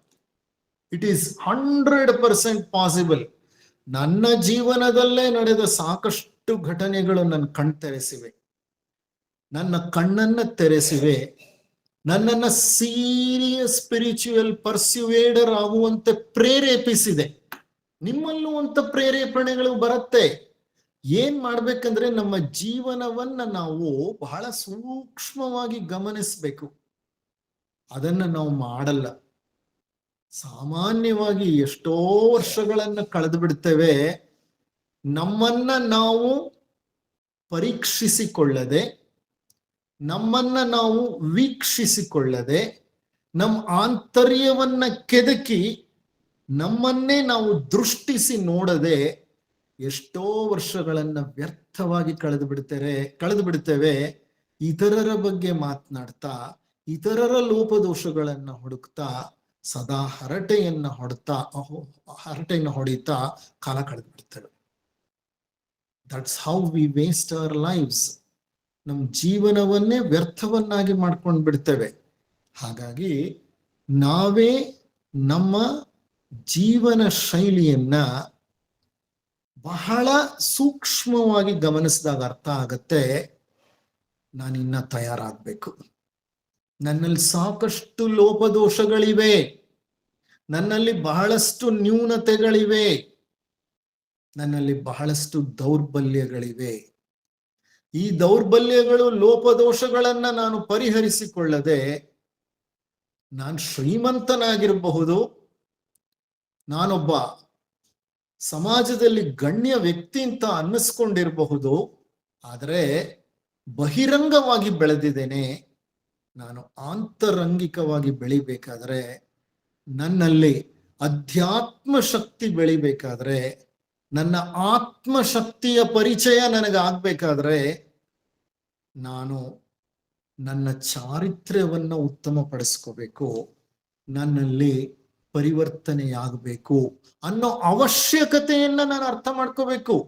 ಯಾವಾಗ ಅದನ್ನ ಅರ್ಥ ಮಾಡ್ಕೊಳ್ತೀನೋ ಆ ಹಂತದಲ್ಲಿ, ಅರ್ಥ ಮಾಡ್ಕೊಂಡು ಯಾವಾಗ ಉತ್ಸುಕನಾಗ್ತೀನೋ, when I become enthusiastic in that kind of transformation, I get lot of opportunities. ಈ ಜಗತ್ತು ಎಂತಹ ಒಂದು ಕ್ಷೇತ್ರ ಅಂದ್ರೆ, ನೀವು ಯಾವ್ದಾದ್ರೂ ಒಂದು ಉತ್ತಮವಾದ ಸಂಕಲ್ಪ ಮಾಡಿದ್ರೆ ಆ ಸಂಕಲ್ಪಕ್ಕೆ ಅನುಗುಣವಾಗಿ ಬೇಕಾದಂತಹ ಶಕ್ತಿಯನ್ನ ಪ್ರಕೃತಿಯೇ ಒದಗಿಸಿಕೊಡುತ್ತೆ. ನಾವು ಮಾಡೋ ಸಂಕಲ್ಪಗಳೆಲ್ಲ ದಿನನಿತ್ಯ ಜೀವನದ ಸಂಕಲ್ಪಗಳು. ಆ ಸಂಕಲ್ಪಗಳಿಗೆ ಆ ಭಗವಂತನ ಒಂದು ಸಹಾಯ ಎಷ್ಟರ ಮಟ್ಟಿಗೆ ಬರುತ್ತೋ ಅದು ಅವರವ್ರ ಕರ್ಮಗಳಿಗೆ ಸಂಬಂಧಪಟ್ಟಿದ್ದು. ಆದರೆ ನೀವು ಆಧ್ಯಾತ್ಮಿಕವಾಗಿ ಬೆಳೆಯಲಿಕ್ಕೆ ನೀವು ಪ್ರಯತ್ನ ಪಟ್ಟಿದ್ದೆ ಆದರೆ ಅಡಚಣೆಗಳು ಬರುತ್ತೆ, ಜೊತೆಗೆ ಸಾಕಷ್ಟು ಅವಕಾಶಗಳು ಒದಗಿ ಬರುತ್ತೆ. ಯಾವಾಗ ಅವಕಾಶಗಳು ಒದಗಿ ಬರುತ್ತೋ ಆಗ ಅವು ನಮ್ಮನ್ನ ಇನ್ನಷ್ಟು ಮತ್ತಷ್ಟು ಆಂತರಂಗಿಕವಾಗಿ ಪ್ರೇರೇಪಿಸುತ್ತೆ. ಆ ಹಂತದಲ್ಲೇ ನಾವೇನಾಗ್ತೀವಿ, ವಿವೇಕಿಯಾಗ್ತೀವಿ. ಅಂದ್ರೆ ವಿವೇಕವನ್ನ ಬೆಳೆಸ್ಕೋತೀವಿ, ವೈರಾಗ್ಯವನ್ನ ಆಚರಿಸುತ್ತೀವಿ, ಸದಾಚಾರವನ್ನ ಅನುಷ್ಠಾನಕ್ಕೆ ತರ್ತೀವಿ, ಮುಮುಕ್ಷತ್ವವನ್ನ ವ್ಯಕ್ತಪಡಿಸ್ತೀವಿ. ಅದಕ್ಕೆ ಏನ್ ಹೇಳ್ತಾರೆ ಅಂದ್ರೆ, ವಿವೇಕಿಯಾಗಿಯೂ ವಿರಕ್ತನಾಗಿಯೂ ಶಮ ದಮಾದಿ ಗುಣ ಸಂಪನ್ನನಾಗಿಯೂ ಮೋಕ್ಷಾಸಕ್ತನಾಗಿಯೂ ಇರುವ ವ್ಯಕ್ತಿಯೇ ಬ್ರಹ್ಮವಿದ್ಯೆ ಕಲಿಯಲು ಯೋಗ್ಯನು. ನೋಡಿ, ಬ್ರಹ್ಮವಿದ್ಯೆ ಕಲಿಬೇಕಂದ್ರೆ ಈ 4 ಸಾಧನೆಗಳನ್ನ ನೀವು ಮಾಡಿರ್ಬೇಕು. ಶಿಷ್ಯ ಪಥವನ್ನು ಪೂರ್ತಿ ಕ್ರಮಿಸಿರ್ಬೇಕು. ನಾವಿನ್ನ ಶಿಷ್ಯರೇ ಆಗಿಲ್ಲ ಅನ್ನೋದಾದ್ರೆ, ಈ ಸಾಧನೆಗಳನ್ನ ಅನುಷ್ಠಾನಕ್ಕೆ ತಂದಿಲ್ಲ ಅನ್ನೋದಾದ್ರೆ, ನಾವು ಇನ್ನೂ ಬ್ರಹ್ಮವಿದ್ಯೆಯನ್ನ ಅರಿಯಲಿಕ್ಕೆ ಯೋಗ್ಯರಲ್ಲ. ಈಗ ಒಂದು ಯೋಗ್ಯತೆಯನ್ನ ಪಡೆಯೋ ತನಕ ನಿಮಗೆ ಪರೀಕ್ಷೆ ಕೊಡೋದಿಲ್ಲ ಅಲ್ವಾ? ನೀವು ಎಕ್ಸಾಮ್ ಕೊಡ್ಬೇಕಂದ್ರೆ ಇಷ್ಟು ದಿನ ಅಟೆಂಡೆನ್ಸ್ ಇರಬೇಕು, ಇಷ್ಟು ಕ್ಲಾಸ್ಗಳು ಅಟೆಂಡ್ ಮಾಡಿರ್ಬೇಕು, ಇಷ್ಟು ಪರೀಕ್ಷೆಗಳನ್ನ ತಗೊಂಡಿರ್ಬೇಕು, ಡೆಸರ್ಟೇಷನ್ ಮಾಡಿರ್ಬೇಕು, ಥೀಸಿಸ್ ಮಾಡಿರ್ಬೇಕು, ಇಷ್ಟು ಫೀಲ್ಡ್ ವಿಸಿಟ್ಸ್ ಮಾಡಿರ್ಬೇಕು, ಇಷ್ಟು ಪ್ರಾಯೋಗಿಕ ತರಗತಿಗಳನ್ನ ಅಟೆಂಡ್ ಮಾಡಿರ್ಬೇಕು, ಎಲ್ಲ ಇರುತ್ತೆ ಅಲ್ವಾ? ಅವಾಗ್ಲೇ ನೀವು ಪರೀಕ್ಷೆ ತಗೊಳ್ಳಿಕ್ಕೆ ನಿಮ್ಮನ್ನ ಯೂನಿವರ್ಸಿಟಿ ಬಿಡೋದು. ಹಾಗೆ ನಾವ್ ಈ 4 ಸಾಧನೆಗಳನ್ನ ಮಾಡದೆ ಬ್ರಹ್ಮವಿದ್ಯೆಯನ್ನ ನಾನು ಅನುಭವ ಪೂರ್ವಕವಾಗಿ ಕಲಿತೀನಿ ಅಂತಂದ್ರೆ ಅದು ಖಂಡಿತ ಸಾಧ್ಯವಿಲ್ಲ. ಅಂದ್ರೆ ಜೀವನದಲ್ಲಿ ಆತ್ಮವಿದ್ಯೆ ಕಲಿಯಲಿಕ್ಕೆ ಯೋಗ್ಯತೆಯನ್ನ ಹೊಂದಿರಬೇಕು. ಆ ಯೋಗ್ಯತೆಗೆ 4 ಸಾಧನೆಗಳು ಯಾವುದು ಅಂತ ನಾನೀಗ ನಿಮ್ಮ ಮುಂದೆ ಹೇಳಿದೆ. ಇದನ್ನ ವಿವೇಕ ಚೂಡಾಮಣಿ, ಶಂಕರರ ವಿವೇಕ ಚೂಡಾಮಣಿಯಲ್ಲಿ ಹೇಳ್ತಾರೆ, ವಿವೇಕಿನೋ ವಿರಕ್ತಸ್ಯ ಶಮಾಧಿ ಗುಣಶಾಲಿನಃ ಮುಮುಕ್ಷೋರೇವ ಹಿ ಬ್ರಹ್ಮ ಜಿಜ್ಞಾಸ ಯೋಗ್ಯತಾಮತ.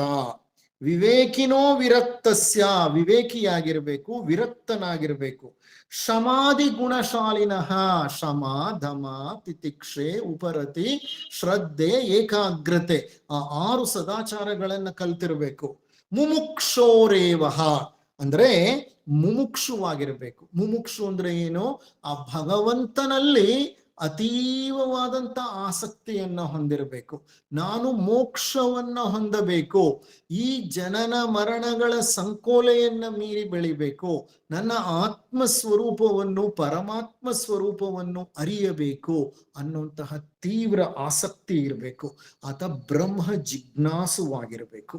ಆ ಹಂತದಲ್ಲಿ ಮಾತ್ರ ವ್ಯಕ್ತಿಗೆ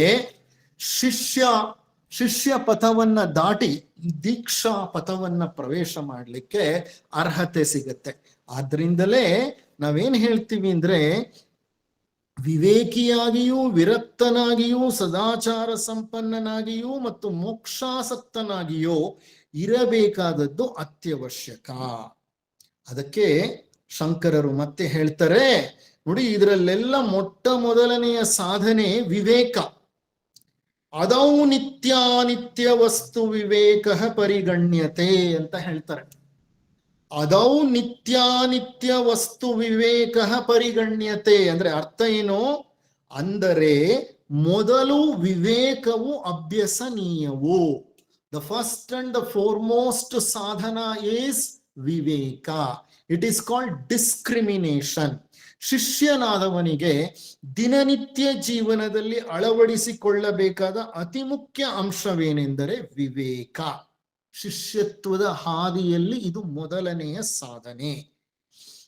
ಯಾವುದು ಸರಿ, ಯಾವುದು ತಪ್ಪು, ಯಾವುದು ಸತ್ಯ, ಯಾವುದು ಅಸತ್ಯ, ಯಾವುದು ಶಾಶ್ವತ, ಯಾವುದು ಅಶಾಶ್ವತ, ಇದನ್ನ ಅರ್ಥ ಮಾಡ್ಕೊಳ್ಳದೆ ಅಸತ್ಯದ ಹಿಂದೆ, ತಪ್ಪಿನ ಹಿಂದೆ, ಅಶಾಶ್ವತದ ಹಿಂದೆ ಓಡಿ ಓಡಿ ಓಡಿ ಓಡಿ ಶ್ರಮ ಪಟ್ಟು ಪಟ್ಟು ಪಟ್ಟು ಕೊನೆಗೆ ಆರೋಗ್ಯವನ್ನು ಕಳ್ಕೊಂಡು ನಮ್ಮ ಜೀವನವನ್ನೇ ಕೊನೆಗಾಣಿಸ್ಬಿಡ್ತೀವಿ.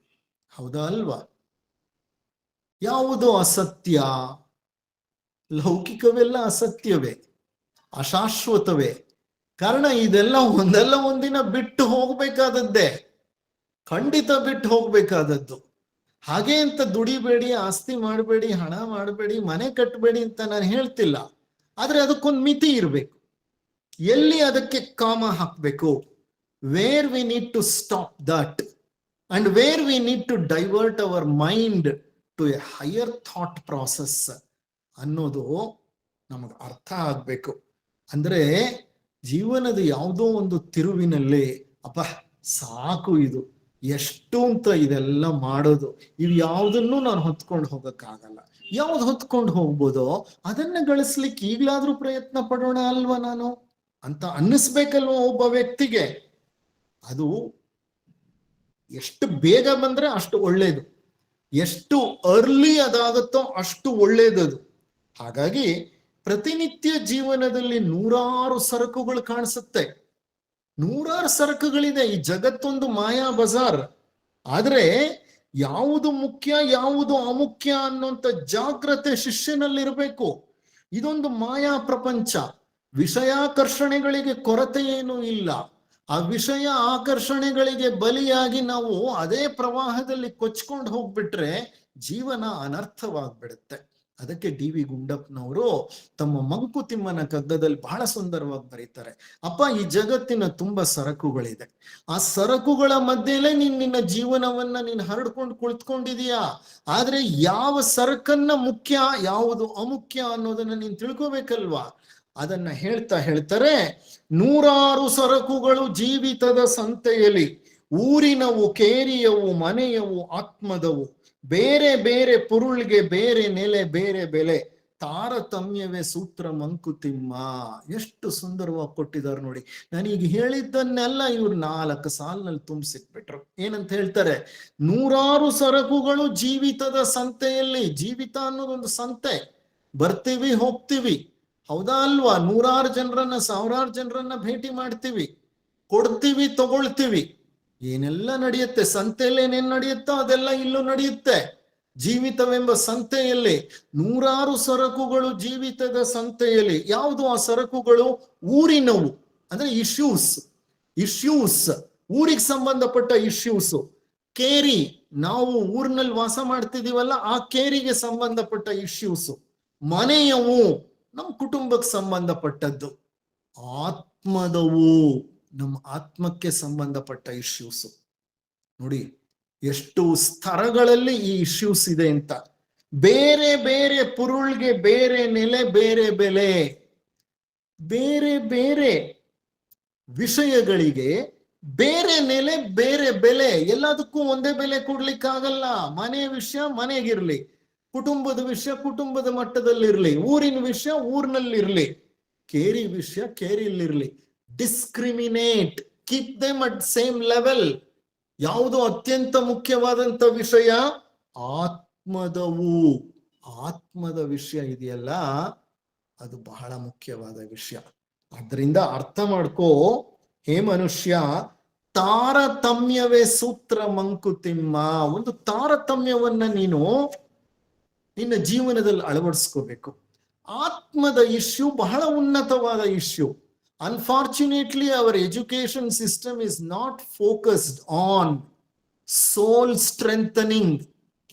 Our education system is focusing on strengthening mind, and that too analytical mind. ವಿಶ್ಲೇಷಣಾತ್ಮಕ ವಿಭಜನಾತ್ಮಕ ಮನಸ್ಸೇನಿದೆ, ಆ ಮನಸ್ಸನ್ನ ಬೆಳಿಲಿಕ್ಕೆ ಬೇಕಾದಷ್ಟು ದಷ್ಟ ಪುಷ್ಟವಾದಂತ ಗ್ರಂಥಗಳನ್ನ, ಪುಸ್ತಕಗಳನ್ನ ನಮ್ಮ ಮುಂದೆ ಇಡುತ್ತೆ ನಮ್ಮ ಕರಿಕ್ಯುಲಮ್. ನಮ್ಮಲ್ಲಿ ಆತ್ಮ ಶಿಕ್ಷಣವನ್ನ ನೀಡುವಂತಹ ಯಾವುದೇ ಗ್ರಂಥಗಳಾಗ್ಲಿ, ವಿಚಾರಗಳಾಗ್ಲಿ ಯೂನಿವರ್ಸಿಟಿಯಲ್ಲಿ ಬಹಳ ಬಹಳ ಬಹಳ ಅಪರೂಪ. ಹಾಗಾಗಿ ವಿವೇಕ ಬಹಳ ಮುಖ್ಯ. ಏನ್ ಹೇಳ್ತೀವಿ ಅಂತಂದ್ರೆ, ವಿವೇಕ ಒಂದೇ ಅಲ್ಲ, ವಿವೇಕದ ಅರ್ಥವಾದ ನಂತರ ಇದು ಸತ್ಯ, ಇದು ಶಾಶ್ವತ, ಇದು ಮುಖ್ಯ, ಇದು ಸರಿ ಅಂತ ಅನ್ಸಿದ್ದಾದ್ಮೇಲೆ ಒಂದು ಮಟ್ಟದಲ್ಲಿ ವೈರಾಗ್ಯ ಪ್ರಾರಂಭವಾಗ್ಬಿಡ್ಬೇಕು. ಅದಕ್ಕೆ ವಿವೇಕ ಚೂಡಾಮಣಿಯಲ್ಲಿ ಮತ್ತೆ ಶಂಕರರು ಹೇಳ್ತಾರೆ, ಇಹಾಮೂತ್ರ ಫಲಭೋಗ ವಿರಾಗಶಸ್ತದನಂತರಂ. ಇಹಮೂತ್ರ ಫಲಭೋಗ ವಿರಾಗಶಸ್ತದನಂತರಂ ಅಂದ್ರೆ ಫಲಭೋಗಗಳನ್ನ ವೈರಾಗ್ಯದಿಂದ ಕಾಣಬೇಕು ಅಂತ. ವಿವೇಕದ ನಂತರ ವೈರಾಗ್ಯ ಅಂದ್ರೆ ವಿಷಯ ಪ್ರಪಂಚದ ಮೇಲೆ ವಿರಕ್ತಿ. ಈ ಜಗತ್ತು ವಿಷಯಗಳನ್ನ ಪ್ರಚೋದಿಸುವಂತಹ ಜಗತ್ತು. ನಮ್ಮ ಇಂದ್ರಿಯಗಳನ್ನ ಕೆಣಕಿ ನಮ್ಮಲ್ಲಿ ಆಶೆ ವಾಂಛೆಗಳನ್ನ ಉತ್ಪತ್ತಿ ಮಾಡುವಂತಹ ಜಗತ್ತು. ಹೌದಾ ಅಲ್ವಾ? ಅದು ಇತ್ತೀಚೆಗೆ ಆಧುನಿಕ ಜಗತ್ತು ಹೇಗೆ ಮುಂದುವರಿತಾ ಇದೆ ಅಂದ್ರೆ, ತಂತ್ರಜ್ಞಾನ ಹೇಗೆ ಬೆಳೀತಾ ಇದೆ ಅಂತಂದ್ರೆ, ಅದು ಎಷ್ಟೋ ಸರಕುಗಳನ್ನ ನಮ್ಮ ಮುಂದೆ ತಂದು ಹರಡ್ಬಿಟ್ಟಿದೆ. ಅವುಗಳ ಆಕರ್ಷಣೆಗೆ ಒಳಗಾಗ್ಬಿಡ್ತೀವಿ. ಈ ಲೋಕದ ಪದಾರ್ಥಗಳ ಮೇಲೆ ಒಂದು ಹಂತದಲ್ಲಿ ಜಿಗುಪ್ಸೆ ಬೆಳೆಸ್ಕೋಬೇಕು. ಇರುವುದರಲ್ಲಿ ಸಂತುಷ್ಟಿ, ಬೇರೇನನ್ನೂ ಬಯಸುವುದಾಗಲಿ, ಇಲ್ಲವೆಂದು ಕೊರಗುವುದಾಗಲಿ ಇಲ್ಲದಂತಹ ಒಂದು ಮನೋದೃಷ್ಟಿ. ಬೇಕು ಬೇಕು ಅಂತ ಹೋದ್ರೆ ಅದಕ್ಕೆ ಕೊನೆ ಇಲ್ಲ.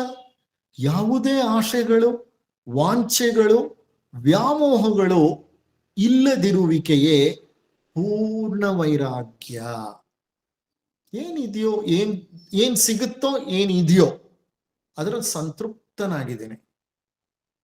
ಐ ಡೋಂಟ್ ವಾಂಟ್ ಎನಿಥಿಂಗ್ ಅನ್ನೋಂತಹ ಒಬ್ಬ ವ್ಯಕ್ತಿಯನ್ನ ನೀವು ಕಂಡಿದ್ದೀರಾ? ಕಂಡಿದ್ದೇ ಆದರೆ ಆತ ಪರಿಪೂರ್ಣ ವೈರಾಗಿ. ಇರೋದ್ರಲ್ಲಿ ಬದುಕ್ತೇನೆ ನಾನು, ನನಗಿನ್ಯಾವುದೂ ಬೇಕಾಗಿಲ್ಲ, ಭಗವಂತ ಕೊಟ್ಟಿರೋದ್ರಲ್ಲಿ ಸಂತುಷ್ಟನಾಗಿದ್ದೇನೆ. ಅದಕ್ಕೆ ಡಿ ವಿ ಗುಂಡಪ್ಪನವ್ರು ಹೇಳ್ತಾರೆ, ಬೆದಕಾಟ ಬದುಕೆಲ್ಲ ಅದಕ್ಕಾಗಿ ಇದಕ್ಕಾಗಿ ಮತ್ತೊಂದಕ್ಕಾಗಿ, ಅಧಿಕಾರ ಸಿರಿ ಸೊಗಸು ಕೀರ್ತಿಗಳ ನೆನೆದು ಮನ ಕುದಿಯುತಿಹುದಾವಗಂ ಮಂಕುತಿಮ್ಮ. ಜೀವನವೆಲ್ಲ ಬೆದಕಾಟನೇ ಅಪ್ಪ. ಏನನ್ನೋ ಬೆದಕ್ತಾ ಇರ್ತೀಯ ನೀನು, ಏನನ್ನೋ ಹುಡುಕ್ತಾ ಇರ್ತೀಯ, ಏನನ್ನೋ ಬೇಕು ಅಂತ ಬಯಸ್ತಾ ಇರ್ತೀಯ. ಏನನ್ನ? ಅದಕ್ಕಾಗಿ ಇದಕ್ಕಾಗಿ ಮತ್ತೊಂದಕ್ಕಾಗಿ. ಏನೋ ಬೇಕು, ಅದು ಬೇಕು, ಇದು ಬೇಕು, ಇನ್ನೊಂದು ಬೇಕು. ಯಾವುದದು? ಅಧಿಕಾರ ಸಿರಿ ಸೊಗಸು ಕೀರ್ತಿಗಳ ನೆನೆದು ಮನ. ಅಧಿಕಾರ ಬೇಕು, ಸಿರಿತನ ಬೇಕು, ಸೊಗಸು ಬೇಕು, ಕೀರ್ತಿ ಬೇಕು. ಇದನ್ನೆಲ್ಲ ನೆನಪಿಸ್ಕೊಂಡು ಇವೆಲ್ಲ ನನಗೆ ಬೇಕು ಬೇಕು ಬೇಕು ಅಂತ ಚಡಪಡಿಸ್ತಾ ಕುದಿಯುತ್ತಿಹುದಾವಗಂ ಮಂಕುತಿಮ್ಮ, ನಿನ್ನ ಮನಸ್ಸು ಸದಾ ಕುದಿತಿದೆಯಪ್ಪ ಅಂತ ಹೇಳ್ತಾರೆ ಡಿ ವಿ ಗುಂಡಪ್ಪನವರು. ಅದಕ್ಕೆ ವೈರಾಗ್ಯ ಅನ್ನೋದು ಚಿಕ್ಕಂದಿನಿಂದಲೇ ಬರ್ಬೇಕು. ಇವೆಲ್ಲ ನೋಡಿ, ನಾವೆಲ್ಲ ಎಡವು ಬಿಟ್ಟಿದೀವಿ, ನಮ್ಮ ಹಿರಿಯರು ಎಡವು ಬಿಟ್ರು, ನಾವು ಎಡವು ಬಿಟ್ವಿ. ನಮ್ಮ ಮಕ್ಕಳು ಏನಾಗ್ತಾರೋ ಗೊತ್ತಿಲ್ಲ. ಮುಂದಿನ ಪ್ರಪಂಚಕ್ಕೆ ಅತಿ ಮುಖ್ಯವಾಗಿ ಬೇಕಾದಂತಹ ಈ ಬ್ರಹ್ಮವಿದ್ಯೆಯ ಜ್ಞಾನವನ್ನ ನಾವು ಯಾರು ತಲುಪಿಸಲೇ ಇಲ್ಲ ನಮ್ಮ ಮುಂದಿನ ಪರಂಪರೆಗೆ. ಅತ್ಯಂತ ಅವಶ್ಯಕವಾದಂತಹ ಒಂದು ಜ್ಞಾನ. ಈ ಜ್ಞಾನವೇನಾದ್ರೂ ಇದ್ದು ಬಿಟ್ರೆ ಒಬ್ಬ ವ್ಯಕ್ತಿ ಬರೀ ವೈದ್ಯನಲ್ಲ, ಆತ ಅತ್ಯಂತ ಉತ್ತಮ ಮಾನವ ಹೃದಯವನ್ನು, ಪ್ರೇಮವನ್ನು ಹೊಂದಿರುವಂತ ವೈದ್ಯನಾಗ್ತಾನೆ. ಒಬ್ಬ ತಂತ್ರಜ್ಞ ಅಪಾರ ಹೃದಯವಂತಿಕೆಯ ತಂತ್ರಜ್ಞನಾಗ್ತಾನೆ. ಒಬ್ಬ ವಕೀಲ ಬಹಳ ಉನ್ನತ ಮನುಷ್ಯತ್ವವನ್ನ ಹೊಂದಿರುವಂತಹ ವಕೀಲನಾಗ್ತಾನೆ. ನಾವು ನೋಡ್ತೇವೆ very good advocate, but how much human he is. A very good doctor, but how much human he is. Humanity ಎಲ್ಲೋಯ್ತು? ಹ್ಯುಮ್ಯಾನಿಟಿ ಎಲ್ಲಿ ಹೋಯ್ತು?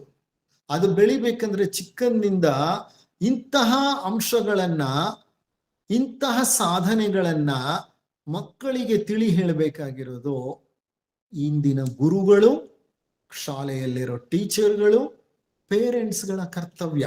ನಮ್ಮ ಎಜುಕೇಶನ್ ಸಿಸ್ಟಮ್ ಅಲ್ಲೂ ಅದಕ್ಕೆ ಅಷ್ಟು ಸ್ಕೋಪ್ ಕೊಟ್ಟಿಲ್ಲ. ಇರ್ಲಿ ನೋಡಿ, ಆಲೋಚನೆ ಮಾಡ್ತಾ ಹೋದ್ರೆ ಬ್ರಹ್ಮಲೋಕ ಪ್ರಾಪ್ತಿಯೂ ಸಹ ಶಾಶ್ವತವಾದದ್ದಲ್ಲ. ಆದ್ರಿಂದ ಎಲ್ಲಿಯವರೆಗೆ ಅಲ್ಲಿಯವರೆಗೆ ಎಲ್ಲವೂ ಅಶಾಶ್ವತವೇ. ಪರಮಾತ್ಮನನ್ನು ಬಿಟ್ಟು ಎಲ್ಲವೂ ಅಶಾಶ್ವತವೇ, ಎಲ್ಲವೂ ಅನಾತ್ಮವೇ ಅನ್ನೋದನ್ನ ಅರ್ಥ ಮಾಡಿಕೊಂಡು ಅನಾತ್ಮದಿಂದ ಯಾರು ದೂರ ಉಳಿತಾರೋ ಅವರು ಪರಮ ವೈರಾಗ್ಯವನ್ನ ಅನುಸರಿಸುತ್ತಿರುವವರು. ಅನಿತ್ಯ ಪದಾರ್ಥಗಳಲ್ಲಿ ವೈರಾಗ್ಯವು ಮೋಕ್ಷಕ್ಕೆ ಮೊದಲನೆಯ ಹಂತವು. ಇದನ್ನು ಮತ್ತೆ ವಿವೇಕ ಚೂಡಾಮಣಿಯಲ್ಲಿ ಹೇಳ್ತಾರೆ, ಮೋಕ್ಷಸ್ಯ ಹೇತು ಪ್ರಥಮೋ ನಿಗದ್ಯತೆ ವೈರಾಗ್ಯಮತ್ಯಂತ ಮನಿತ್ಯ ವಸ್ತುಷು. ಏನಿದ್ರ ಅರ್ಥ? ಅನಿತ್ಯ ಪದಾರ್ಥಗಳಲ್ಲಿ ವೈರಾಗ್ಯವು ಮೋಕ್ಷಕ್ಕೆ ಮೊದಲನೆಯ ಹಂತವು. ಅಂದ್ರೆ ಅನಿತ್ಯ ಪದಾರ್ಥಗಳನ್ನ ದೂರ ಇಡುವಂಥದ್ದು. ಇದನ್ನ ನಿತ್ಯಾನಿತ್ಯ ವಿವೇಕ ಅಂತಲೂ ಹೇಳ್ತಾರೆ. ಆ ವಿವೇಕ ಇದ್ದಾಗ ನಾವು ಅದನ್ನ ಆರಿಸ್ಕೋಬೇಕು, ಆ ವೈರಾಗ್ಯವನ್ನ ಬೆಳೆಸ್ಕೋಬೇಕು. ಇದಲ್ಲದೆ ಶಮ, ದಮ, ಉಪರತಿ, ತಿತಿಕ್ಷೆ, ಶ್ರದ್ಧೆ, ಏಕಾಗ್ರತೆ ಅನ್ನುವಂತಹ 6 ಸದಾಚಾರಗಳನ್ನ ಷಟ್ ಸಂಪತ್ತಿ ಅಂತ ಕರೀತಾರೆ. ಶಮ ಅಂದ್ರೆ ಮನೋನಿಗ್ರಹ, ಮನಸ್ಸನ್ನ ನಿಗ್ರಹಿಸುವುದು, ಕಂಟ್ರೋಲಿಂಗ್ ದ ಮೈಂಡ್. ದಮ ಅಂತಂದ್ರೆ ಕಂಟ್ರೋಲಿಂಗ್ ದ ಬಾಡಿ, ಶರೀರ ನಿಗ್ರಹ. ಮನಸ್ಸು ಶರೀರ ಒಂದೇ ಮೂಲದ 2 ಅಂಶಗಳು. When mind becomes crystallised it becomes body. ಮನಸ್ಸು ಯಾವಾಗ ಘನೀಭವಿಸುತ್ತೋ ಅದು ಶರೀರವಾಗುತ್ತೆ. ಶರೀರ ಯಾವಾಗ ಆವಿಯಾಗುತ್ತೋ ಆಗ ಅದು ಮನಸ್ಸಾಗುತ್ತೆ.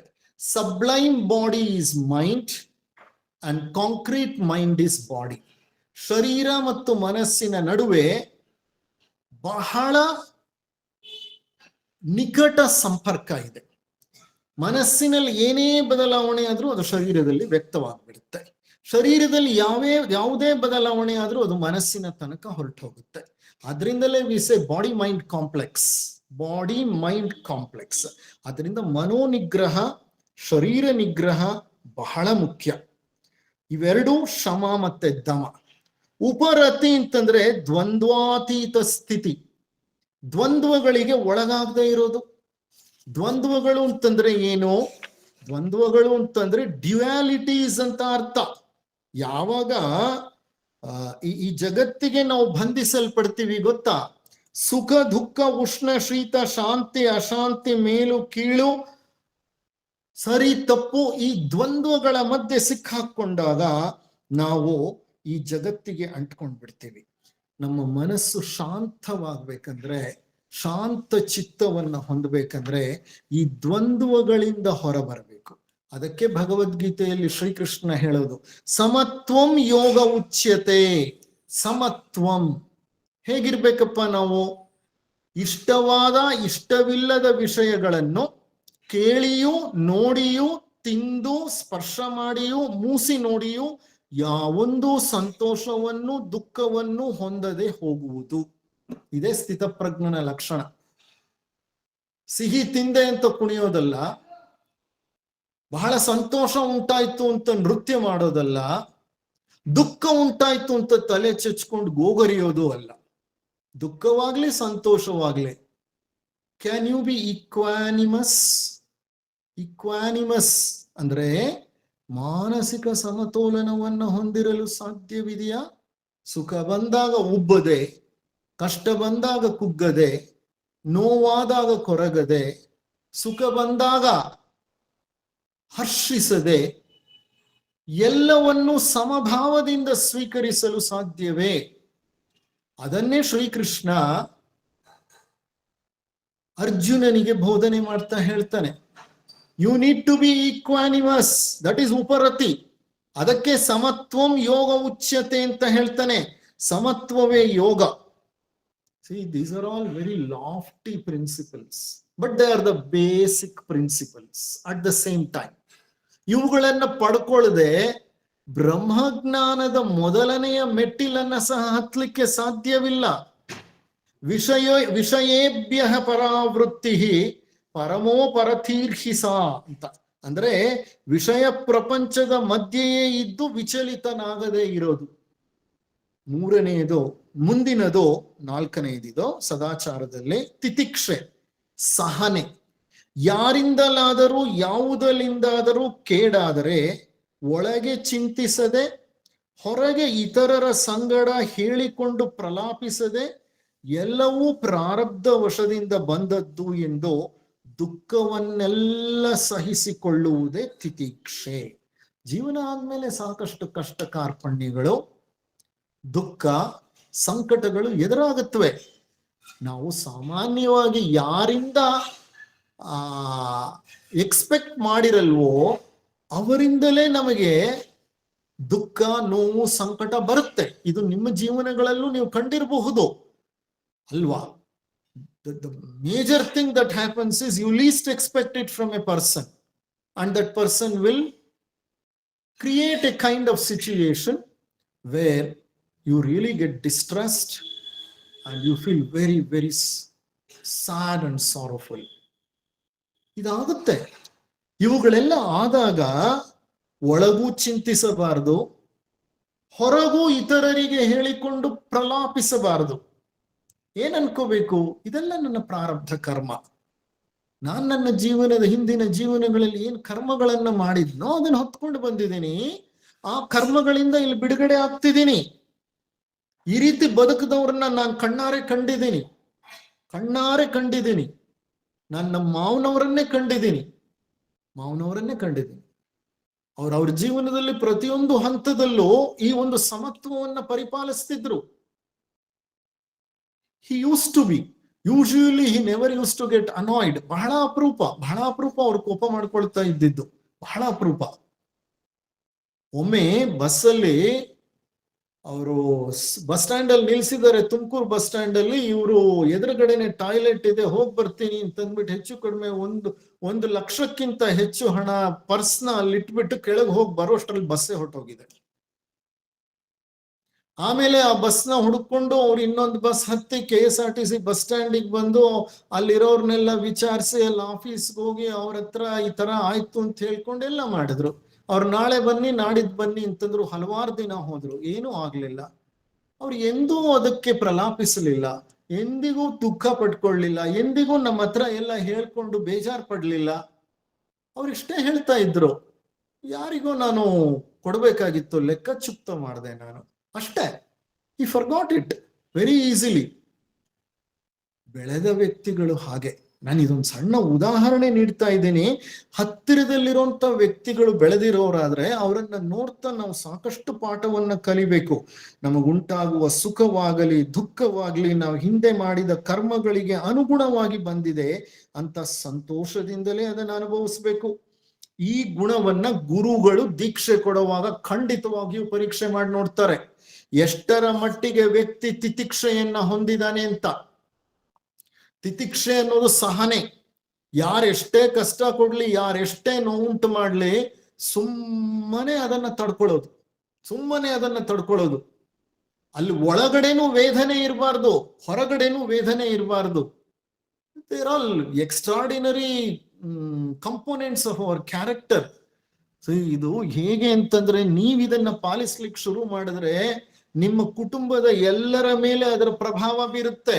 ಇವತ್ತೇ ಬೀರದೆ ಇದ್ರೂ ಕಾಲಕ್ರಮ ಗೊತ್ತಾಗುತ್ತೆ ಅವರಿಗೆ ಎಂತಹ ತಿತಿಕ್ಷಾ ಗುಣ ನಮ್ಮ ತಂದೆಯಲ್ಲಿತ್ತು, ನಮ್ಮ ತಾತನಲ್ಲಿತ್ತು, ನನ್ನ ಅಣ್ಣನಲ್ಲಿತ್ತು ಅನ್ನೋದು ಅರ್ಥ ಆಗತ್ತೆ ಅವರಿಗೆ. ಅದು ಅವರ ಮನಸ್ಸನ್ನ ಬದಲಾಯಿಸುವಂತಹ ಒಂದು ಪ್ರಭಾವವನ್ನು ಹೊಂದಿರುತ್ತೆ. You need to set an example. ಶ್ರದ್ಧೆ, ಇದು 5ನೆಯ ಸದಾಚಾರ. ಶ್ರದ್ಧೆ ಅಂತಂದ್ರೆ ಗುರು ವಚನದಲ್ಲಿಯೋ ಧರ್ಮಶಾಸ್ತ್ರಗಳಲ್ಲಿಯೋ ಭಕ್ತಿಯುತವಾದ ವಿಶ್ವಾಸ. ನಾವು ಹೇಳ್ತೇವೆ ಶ್ರದ್ಧಾವಾನ್ ಲಭತೆ ಜ್ಞಾನಂ, ಶ್ರದ್ಧಾವಾನ್ ಲಭತೆ ಮೋಕ್ಷಂ. ಶ್ರದ್ಧೆ ಇರುವವನಿಗೆ ಜ್ಞಾನ ಸಿಕ್ಕೋದು, ಮೋಕ್ಷ ಸಿಕ್ಕೋದು. ಶ್ರದ್ಧಾಪೂರ್ವಕ ನಂಬಿಕೆಯು ಸಾಧನೆಗೆ ಸಹಾಯಕಾರಿಯಾಗಿರುತ್ತೆ. ಗುರುಮುಖದಿಂದ ಉಪದೇಶಗಳನ್ನ ಪಡೆಯುವುದು ಸುಲಭ, ಆದರೆ ಅದನ್ನ ಅಷ್ಟೇ ಶ್ರದ್ಧಾವಂತನಾಗಿ ಅನುಷ್ಠಾನಗೊಳಿಸುವುದು ಬಹಳ ಕಷ್ಟ ಸಾಧ್ಯ. ನಾವೇನ್ ಮಾಡ್ತೇವೆ, ಬೋಧನೆಗಳನ್ನ ಕೇಳ್ತೇವೆ, ಗ್ರಂಥಗಳನ್ನ ಓದ್ತೇವೆ, ವ್ಯಾಸಂಗವನ್ನ ಮಾಡ್ತೇವೆ, ಆದ್ರೆ ಅನುಷ್ಠಾನಕ್ಕೆ ತರುವಾಗ ಶ್ರದ್ಧೆ ಇರಲ್ಲ. That gets diluted. When that gets diluted, there is no way the character can build. Character building happens only when you bring your ideas into action, change yourself internally. ಇದು 5ನೆಯ ಸದಾಚಾರ. 7ನೆಯದು ಏಕಾಗ್ರತೆ. ಇದನ್ನ ಸಮಾಧಾನ ಅಂತ ಸಹ ಹೇಳ್ತಾರೆ. ಏಕಾಗ್ರತೆ ಅಂತಂದ್ರೆ ಯಾವುದೇ ಕೆಲಸವನ್ನ ಮಾಡುವಾಗ್ಲೂ ಸದಾ ಆ ಕೆಲಸದ ಮೇಲೆ ನಮ್ಮ ಪ್ರಜ್ಞೆಯನ್ನ ಕೇಂದ್ರೀಕರಿಸಿ ಮಾಡೋದು. ಅಂದ್ರೆ ಧ್ಯಾನಕ್ಕೆ ಸಂಬಂಧಪಟ್ಟ ಪೂರ್ವ ಸ್ಥಿತಿ ಧಾರಣ ಅಂತ ಹೇಳ್ಬೇಕು. ನಾವ್ ಏನೇ ಕೆಲಸ ಮಾಡ್ತಿದ್ರು ಮನುಷ್ಯರಿಗೆ ಮಾಡ್ತಿದೀವಿ ಅಂತ ಅನ್ಕೋಬಾರ್ದು. ದೇವರಿಗೆ ಹೇಗೋ ಹಾಗೆ ಸಂಪೂರ್ಣ ಮನಸ್ಸಿನಿಂದ ಮಾಡ್ಬೇಕು. ನಮ್ ಯಾವುದೇ ಕೆಲಸ ಕಾರ್ಯವಾಗ್ಲಿ ಈಶ್ವರಾರ್ಪಣ ಅಂತ ಅನ್ಕೊಂಡ್ ಮಾಡ್ಬೇಕು. ನಮ್ಗೇನೇ ದೊರಕಿದ್ರು ಅದು ಈಶ್ವರ ಅನುಗ್ರಹ. ನಾವ್ ಏನೇ ಇತರರಿಗೆ ಮಾಡಿದ್ರು ಅದು ಈಶ್ವರ ಅರ್ಪಣೆ. ಅಂದ್ರೆ ಎರಡೇ ಬರೋದು, ಈಶ್ವರ ಅನುಗ್ರಹ, ಈಶ್ವರ ಅರ್ಪಣೆ. ನಮ್ದೇನು ಇಲ್ಲ ಅದರಲ್ಲಿ. ಎವ್ರಿಥಿಂಗ್ ಈಸ್ ಲಾರ್ಡ್ಸ್, ಈಶ್ವರನದೇ ಅದು. ಅಂತಹ ಒಂದು ಸಮಾಧಾನ ಚಿತ್ತ ನಮ್ಮಲ್ಲಿರ್ಬೇಕು. 4ನೆಯ ಸಾಧನ ಅಥವಾ ಕೊನೆಯದು ಸದಾಚಾರದಲ್ಲಿ 6 ಅಂಶಗಳನ್ನ ಹೇಳಿದೆ. ಶಮ, ದಮ, ತಿತಿಕ್ಷೆ, ಉಪರತಿ, ಶ್ರದ್ಧೆ, ಏಕಾಗ್ರತೆ. 4ನೆಯದು ಮುಮುಕ್ಷತ್ವ. ಯೋಗಿಗಳು ಹೇಳ್ತಾರೆ, ಮನುಷ್ಯತ್ವ, ಮುಮುಕ್ಷತ್ವ, ಮಹಾತ್ಮರ ಸನ್ನಿಧಾನ ಸಿಕ್ಕೋದು ಬಹಳ ದುರ್ಲಭ. ಮನುಷ್ಯನಾಗಿ ಹುಟ್ಟೋದೇ ಕಷ್ಟ. ಎಷ್ಟೋ ಜನ್ಮಗಳ ಪುಣ್ಯ ಮನುಷ್ಯನಾಗಿ ಹುಟ್ಟಿದೀನಿ ಈ ಜನ್ಮದಲ್ಲಿ, ಇದು ದುರ್ಲಭ. ಮನುಷ್ಯನಾಗಿ ಹುಟ್ಟಿದ್ಮೇಲೆ ಪರಮಾತ್ಮನ ಬಗ್ಗೆ ಆಸಕ್ತಿ, ಪರಮಾತ್ಮನನ್ನ ಅನುಸಂಧಾನ ಮಾಡಿಕೊಳ್ಳುವಂತಹ ಒಂದು ಅಭಿಪ್ಸೆ ಬರೋದು ಮುಮುಕ್ಷತ್ವ. ಅದು ಬಹಳ ಅಪರೂಪ. ಎಷ್ಟೋ ಜನ ಹುಟ್ಟುತ್ತಾರೆ, ಬೆಳಿತಾರೆ, ಬದುಕ್ತಾರೆ, ಮದುವೆ ಮಾಡ್ಕೋತಾರೆ, ಮಕ್ಕಳು ಮಾಡ್ತಾರೆ, ಮನೆ ಕಟ್ತಾರೆ, ಮಕ್ಕಳಿಗೆ ಮದುವೆಗಳು ಮಾಡ್ತಾರೆ, ಹೊರಟೋಗ್ತಾರೆ. ಎಷ್ಟು ಜನರಿಗೆ ಭಗವಂತನನ್ನ ಆರಾಧಿಸುತ್ತಾ ಭಗವಂತನನ್ನ ಸಾಕ್ಷಾತ್ಕರಿಸಿಕೊಳ್ಳಬೇಕು ಅಂತಹ ಅಚಲವಾದ ಅಭಿಪ್ಸೆ ಇರುತ್ತೆ ಹೇಳಿ? ಪುರಂದರರಿಗೆ, ಕನಕದಾಸರಿಗೆ, ತ್ಯಾಗರಾಜರಿಗೆ, ಮಹಾವ್ಯಕ್ತಿಗಳವರೆಲ್ಲ. ಎಲ್ಲೋ ಲಕ್ಷಾಂತರ ಜನರಿಗೆ ಒಬ್ರು. ಅಂತ ಒಂದು ಮುಮುಕ್ಷತ್ವ ಬರೋದು ಬಹಳ ದುರ್ಲಭ. ಮುಮುಕ್ಷತ್ವ ಸಿಕ್ಕಿದ್ರು ಮಹಾತ್ಮರ ಸನ್ನಿಧಾನ ಸಿಕ್ಕಲ್ಲ. ನನಗೆ ಅತೀವ ಆಸಕ್ತಿ ಇದೆ, ಆದ್ರೆ ನನಗೊಬ್ಬ ಅಂತಹ ಮಹಾತ್ಮ ಗುರು, ಜೀವನ್ಮುಕ್ತ ಋಷಿ ಸಿಕ್ಬೇಕು ಅಂತಂದ್ರೆ ಅಷ್ಟು ಸುಲಭ ಅಲ್ಲ. ಅದರಿಂದ ಮುಮುಕ್ಷತ್ವ ಬಹಳ ಮುಖ್ಯ. ಚಿಕ್ಕ ವಯಸ್ಸಿನಿಂದಲೇನೆ ಆ ಪರಮಾತ್ಮನ ಒಂದು ಅನುಸಂಧಾನಕ್ಕಾಗಿ ಮಾನಸಿಕ ಬೆಳವಣಿಗೆ ನಡಿಬೇಕು. ಅಂತ ಒಂದು ಮನೋಧಾರ್ಢ್ಯ ನಮ್ಮಲ್ಲಿ ಏರ್ಪಾಡಾಗಬೇಕು. ಇದಿಷ್ಟು ಸಿಕ್ಕಿದ್ರೆ ಒಬ್ಬ ವ್ಯಕ್ತಿ ಶಿಷ್ಯ ಪಥವನ್ನ ದಾಟ್ತಾನೆ. ಇದು 1 ವರ್ಷ 6 ತಿಂಗಳು 3 ತಿಂಗಳಲ್ಲಿ ಆಗೋದಲ್ಲ, ಹಲವಾರು ವರ್ಷಗಳು ಹಲವಾರು ಜನ್ಮಗಳೇ ತಗೋಬಹುದು. ಈಗ ನೀವು ಪ್ರಾರಂಭ ಮಾಡಿದ್ರೆ ಈ ಜನ್ಮದಲ್ಲೋ ಮುಂದಿನ ಜನ್ಮದಲ್ಲೋ ಅದರ ಮುಂದಿನ ಜನ್ಮದಲ್ಲೋ ನೀವು ಶಿಷ್ಯ ಪಥವನ್ನ ಮುಗಿಸಿ ದೀಕ್ಷಾ ಪಥವನ್ನ ಪ್ರವೇಶ ಮಾಡ್ತೀರಿ. ಅಲ್ಲಿ ದೀಕ್ಷಾ ಪಥದಲ್ಲಿ 5 ದೀಕ್ಷೆಗಳು. ಪ್ರಥಮ ದೀಕ್ಷೆ ಪರಿವ್ರಾಜಕ, ವಿವೇಕಾನಂದರು ಪರಿವ್ರಾಜಕರಾಗಿದ್ರು. 2ನೆಯ ದೀಕ್ಷೆ ಕುಟೀಚಕ, 3ನೆಯ ದೀಕ್ಷೆ ಹಂಸ, 4ನೆಯ ದೀಕ್ಷೆ ಪರಮಹಂಸ. ಅಂದ್ರೆ ರಾಮಕೃಷ್ಣ ಪರಮಹಂಸರು 4ನೇ ದೀಕ್ಷೆಯಲ್ಲಿದ್ರು, ವಿವೇಕಾನಂದರು 1ನೇ ದೀಕ್ಷೆಯಲ್ಲಿದ್ರು. 5ನೆಯ ದೀಕ್ಷೆ ಜೀವನ್ಮುಕ್ತ. ಅಲ್ಲಿಗೆ ಈ ಜನನ ಮರಣಗಳ ಸಂಕೋಲೆಯನ್ನ ಮೀರಿ ನಾವು ಜೀವನ್ಮುಕ್ತರಾಗಿ ಬೆಳೆದು ಬಿಡ್ತೀವಿ. ಇದು ಸಾಧನಾ ಪಥ, ಇದು ಬ್ರಹ್ಮವಿದ್ಯೆ, ಇದು ಬ್ರಹ್ಮಜ್ಞಾನ, ಇದು ಬ್ರಹ್ಮಜ್ಞಾನ. ನಾವು ಬಹಳಷ್ಟು ಜನ ಇನ್ನ ಶಿಷ್ಯ ಪಥವನ್ನೇ ಪ್ರವೇಶ ಮಾಡಿರ್ಲಿಕ್ಕಿಲ್ಲ. ಆ ಪಥವನ್ನ ಪ್ರವೇಶಿಸಿ ಮುಂದೆ ನಾವು ದೀಕ್ಷಾ ಪಥವನ್ನ ಪ್ರವೇಶ ಮಾಡ್ತು ಅಂತಂದ್ರೆ ಖಂಡಿತವಾಗಿಯೂ ಬ್ರಹ್ಮವಿದ್ಯೆ ನಮಗೆ ಕರಗತವಾಗ್ತದೆ. ಇಷ್ಟು ಹೇಳ್ತಾ ಒಂದು ಸಣ್ಣ ಕಥೆಯನ್ನ ಹೇಳಿ ಇದನ್ನ ಮುಗಿಸ್ಬಿಡ್ತೇನೆ. ಒಂದು ದೊಡ್ಡ ಮನೆ ಇತ್ತು. ಆ ಮನೆಗೆ ಒಂದು ದೊಡ್ಡ ಆವರಣವಿತ್ತು. ಆ ಆವರಣದಲ್ಲಿ ಅಂದ್ರೆ ಕಾಂಪೌಂಡ್ ಇತ್ತು. ಕಾಂಪೌಂಡ್ ಅಲ್ಲಿ ಒಂದು ದೊಡ್ಡ ಬಂಡೆ ಬಿದ್ದಿತ್ತು. ಅದು ಆ ಮನೆಯ ಮಾಲೀಕನಿದ್ನಲ್ಲ, ಅವರ ತಂದೆ, ಅವರ ತಾತ, ಅವರ ಮುತ್ತಾತನ ಕಾಲದಿಂದ ಆ ದೊಡ್ಡ ಬಂಡೆ ಅಲ್ಲೇ ಬಿದ್ದಿತ್ತು. ಒಂದ್ ದಿವ್ಸ ರಸ್ತೆಯಲ್ಲಿ ಹೋಗ್ತಾ ಇರುವಂತಹ ಒಬ್ಬ ವ್ಯಕ್ತಿ ಆ ಗೇಟ್ ನ ಬಳಿ ನಿಂತ್ಕೊಂಡು ಆ ಬಂಡೆಯನ್ನೇ ನೋಡ್ತಾ ಇದ್ದ ಎಷ್ಟೋ ಹೊತ್ತು. ಕಿಟಕಿಯಿಂದ ಆ ಮನೆಯ ಯಜಮಾನ ಇದನ್ನೆಲ್ಲ ಗಮನಿಸಿದವನ ಯಾಕಿತ್ತ ಬಂಡೆಯನ್ನ ಒಂದೇ ಸಮ ತದೇಕ ಚಿತ್ತದಿಂದ ನೋಡ್ತಿದ್ದಾನೆ ಅಂತ ಕೆಳಗಿಳಿದು ಬಂದ. ಇಳಿದು ಬಂದು ಕೇಳ್ದ, ಅಯ್ಯ ಏನ್ ಬೇಕು ನಿನ್ಗೆ? ಅವಾಗ್ಲಿಂದ ನಾನು ನೋಡ್ತಾ ಇದ್ದೀನಿ ಬಂಡೆನಿ, ಏನ್ ನೋಡ್ತಿದೀಯಲ್ಲ ನೀನು ಅಂತ. ಆಗ ಆತ ಹೇಳ್ತಾನೆ, ಅಯ್ಯ ನಾನೊಬ್ಬ ಶಿಲ್ಪಿ, ಈ ಬಂಡೆ ಇದೆಯಲ್ಲ ಇಲ್ಲಿ, ಈ ಬಂಡೆಯನ್ನ ನನಗೆ ಕೊಡ್ತೀರಾ ಅಂತ ಕೇಳಿದ. ಆತನಿಗೆ ಆಶ್ಚರ್ಯ ಆಗೋಯ್ತು. ಯಾಕೆಂದ್ರೆ ಬಂಡೆ ಬಹಳ ದೊಡ್ಡ ಜಾಗವನ್ನ ಆಕ್ರಮಿಸಿಕೊಂಡಿತ್ತು. ಅದರಿಂದ ಆತನಿಗೆ ಅಲ್ಲಿ ಹೂ ಗಿಡಗಳನ್ನ ಬೆಳೆಸ್ಲಿಕ್ಕೆ ಆಗ್ತಾ ಇರ್ಲಿಲ್ಲ, ಅಲ್ಲಿ ಓಡಾಡ್ಲಿಕ್ಕೆ ಆಗ್ತಾ ಇರ್ಲಿಲ್ಲ, ಇಕ್ಕಟ್ಟಿತ್ತು. ಯಾರೋ ಒಬ್ಬ ವ್ಯಕ್ತಿ ಬಂದು ಬಂಡೆ ಕೇಳ್ತಿದ್ದಾನೆ ಅಂತಂದ್ರೆ, ಅಪ್ಪ ನೀನೇ ತಗೊಂಡು ಹೋಗೋಂಗಿದ್ರೆ ಆರಾಮಾಗಿ ತಗೊಂಡು ಹೋಗು ಅಂತಂದ. ಖಂಡಿತ ನಾನು ತಗೊಂಡು ಹೋಗ್ತೀನಿ ಅಂತ ಆತ ಏನ್ ಮಾಡಿದ, ತಕ್ಷಣ ಆ ಬಂಡೆಯನ್ನ ಕೆಲವು ಕೆಲಸಗಾರರನ್ನ ಕರೆಸಿ ಬಂಡೆಯನ್ನ ಅಗಸಿ ಹೊತ್ಕೊಂಡು ಹೊರಟೆ ಹೋದ ಅವನು. ಒಂದು 6 ತಿಂಗಳಾಯ್ತು. ಆ ಊರಿನಲ್ಲಿ ಎಲ್ಲ ಜನ ಮಾತನಾಡ್ಕೊಳ್ಳಿಕ್ ಶುರು ಮಾಡಿದ್ರು. ಹೊಸ ದೇವಸ್ಥಾನ ಕಟ್ಟಿದಾರಲ್ಲ, ಅಲ್ಲಿ ಬಹಳ ಸುಂದರವಾದಂತಹ ಒಂದು ದೇವರ ಮೂರ್ತಿ ಇದೆಯಂತೆ. ಪನ್ನಗ ಶಯನನಾದ ರಂಗನಾಥ ಸ್ವಾಮಿಯ ಒಂದು ಮೂರ್ತಿ ಜೀವ ಕಳೆಯಿಂದ ಇದೆಯಂತೆ ಅಂತ ಮಾತಾಡ್ಕೋತಾ ಇದ್ರು. ಆ ಮಾತು ಈ ಮನೆಯ ಯಜಮಾನನಿಗೆ ಕೇಳಿಸ್ತು. ಆ ಮನೆ ಯಜಮಾನ ಏನ್ ಮಾಡ್ದ, ಹೌದು ನಾನು ಹೋಗಿ ನೋಡ್ಬೇಕು, ಬಹಳ ಚೆನ್ನಾಗಿದೆ ಅಂತ ಹೇಳ್ತಿದ್ದಾರೆ ಅಂತ ಬಹಳ ಬೇಗ ಏನ್ ಮಾಡ್ದ, ಅವನು ಸಿದ್ಧನಾಗಿ ದೇವಸ್ಥಾನಕ್ಕೆ ಬಂದ್ರೆ ದೇವಸ್ಥಾನ ಜಂಗುಳಿ, ವಿಪರೀತ ಜನ ತುಂಬಿದರೆ, ದೊಡ್ಡ ಕ್ಯೂ ಇದೆ. ಆ ಕ್ಯೂನಲ್ಲಿ ನಿಂತ್ಕೊಂಡು ಅರ್ಧ ಗಂಟೆ ಕಾದು ಒಳಗಡೆ ಹೋಗಿ ನೋಡ್ತಾನೆ. ಆತನಿಗೆ ಬಹಳ ಸಂತೋಷವಾಗೋಯ್ತು. ಅಂತ ದೈವಿ ಕಳೆಯ ಮೂರ್ತಿಯನ್ನ ಆತ ಕಂಡೇ ಇಲ್ಲ. ಆ ದೇವರನ್ನ ಗಮನಿಸ್ತಾ ದೇವರಿಗೆ ಕೈ ಮುಗಿದು ನೋಡ್ತಾನೆ. ಅದ್ರ ಪಕ್ಕದಲ್ಲಿ ಆ ಶಿಲ್ಪಿ ನಿಂತ್ಕೊಂಡಿದ್ದಾನೆ. ಅವನಿಗೆ ಗೊತ್ತಾಗೋಯ್ತು, ಈತನೇ ಅಲ್ವಾ ನಮ್ಮ ಮನೆಗೆ ಬಂದದ್ದು ಅಂತ ಜ್ಞಾಪಕ ಮಾಡ್ಕೊಂಡು ಆ ಶಿಲ್ಪಿಯ ಬಳಿ ಹೋಗಿ ಆತನ ಭುಜವನ್ನು ತಟ್ಟಿ, ಸ್ವಾಮಿ ಚೆನ್ನಾಗಿದ್ದೀರಾ ನೀವೇನಾ ಇದನ್ನ ಕಡ್ದದ್ದು ಅಂತ ಕೇಳಿದ. ಹೌದು ನಾನೇ ಕಡ್ದದ್ದು.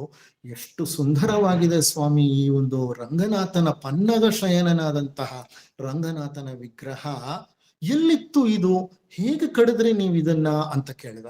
ಆಗ ಆತ ಹೇಳಿದ ನಕ್ಕು, ಸ್ವಾಮಿ ನಿಮ್ ಮನೆ ಮುಂದೆ ಬಿದ್ದಿತ್ತಲ್ಲ ಬಂಡೆ, ಆ ಬಂಡೆಯೇ ಈ ರಂಗನಾಥ ಸ್ವಾಮಿಯ ಮೂರ್ತಿ.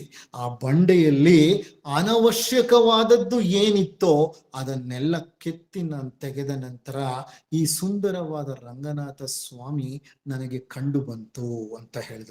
ಆಗ ಆತನಿಗೆ, ಹೌದಾ, ಹಾಗಾದ್ರೆ ನನಗೆ ಯಾಕೆ ಗೊತ್ತಾಗ್ಲಿಲ್ಲ ಈ ಬಂಡೆಯಲ್ಲಿ ರಂಗನಾಥ ಸ್ವಾಮಿ ಇತ್ತು ಅಂತಂದ.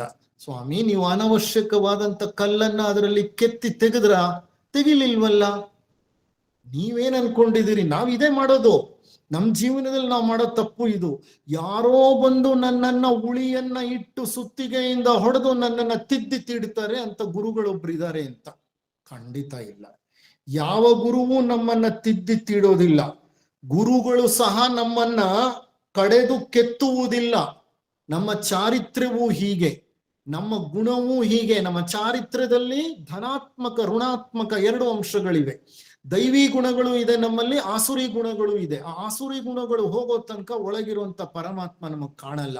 ಆ ಆಸುರಿ ಗುಣಗಳು ಹೋಗೋದಕ್ಕೆ ನಾವು ಸಾಧನೆಯನ್ನ ಮಾಡೋದು. ನಾವೇನ್ ಅನ್ಕೋತೀವಿ, ಯಾರೋ ಬಂದು ನಮ್ಮ ಆಸುರಿ ಗುಣಗಳನ್ನ ಕಡೆದು ಹೊಡೆದು ಕಿತ್ತು ತೆಗೆದು ಬಿಡ್ತಾರೆ ಅಂತ. ಯಾರು ತೆಗೆಯಲ್ಲ. ಗುರುಗಳು ಸಹ ಹೆಚ್ಚೆಂದರೆ ಏನ್ ಮಾಡ್ತಾರ ಗೊತ್ತಾ, ಉಳಿಯನ್ನೋ ಸುತ್ತಿಗೆಯನ್ನೋ ನಮ್ ಕೈ ಕೊಡ್ತಾರಷ್ಟೇ. ಆ ಉಳಿನ ಹಿಡ್ಕೊಂಡು ಸುತ್ತಿಗೆ ತಗೊಂಡು ನಾವೇ ಕಡ್ಕೋಬೇಕು. ನಮ್ಮನ್ನ ನಾವೇ ಕಡಿಯಬೇಕು, ಅಥವಾ ನಾವೇ ಅದನ್ನ ಕೆತ್ತಿ ನಮ್ಮನ್ನ ನಾವೇ ಒಂದು ಸುಂದರ ರೂಪವನ್ನು ಕೊಟ್ಟು ನಮ್ಮಲ್ಲಿರುವ ಆತ್ಮನ ಪರಿಚಯವನ್ನ ನಾವು ಮಾಡ್ಕೋಬೇಕು. ಬ್ರಹ್ಮಜ್ಞಾನ ಅನ್ನುವಂಥದ್ದು ಅಂತಹ ಜ್ಞಾನ. ನಮ್ಮನ್ನ ನಾವೇ ತಯಾರಿಸಿಕೊಳ್ಳುವ, ನಮ್ಮ ಅಂತರಂಗದಲ್ಲಿರುವ ಅಂತರ್ಯಾಮಿಯನ್ನ, ಅಂತರಂಗದಲ್ಲಿರುವ ಆ ಪರಮಾತ್ಮನನ್ನ ಕಾಣಲು ನಾವು ಮಾಡುವ ಸಾಧನಾ ಮಾರ್ಗದ ಜ್ಞಾನವೇ ವಿದ್ಯೆಯೇ ಬ್ರಹ್ಮಜ್ಞಾನ, ಬ್ರಹ್ಮವಿದ್ಯೆ ಅಂತ ಹೇಳ್ತಾ ಈ ಉಪನ್ಯಾಸವನ್ನ ಮುಕ್ತಾಯ ಮಾಡ್ತಾ ಇದ್ದೇನೆ. ಇದೇ ಪರಾವಿದ್ಯೆ. ಈ ಪರಾವಿದ್ಯೆಯ ಸಂಕ್ಷಿಪ್ತ ನೋಟವನ್ನ ನೀಡುವ ಒಂದು ಪ್ರಯತ್ನವನ್ನ ಮಾಡಿದ್ದೇನೆ. ನಿಮ್ಮೆಲ್ಲರಿಗೂ ನನ್ನ ಅನಂತಾನಂತ ಧನ್ಯವಾದಗಳು ಮತ್ತು ವಂದನೆಗಳು.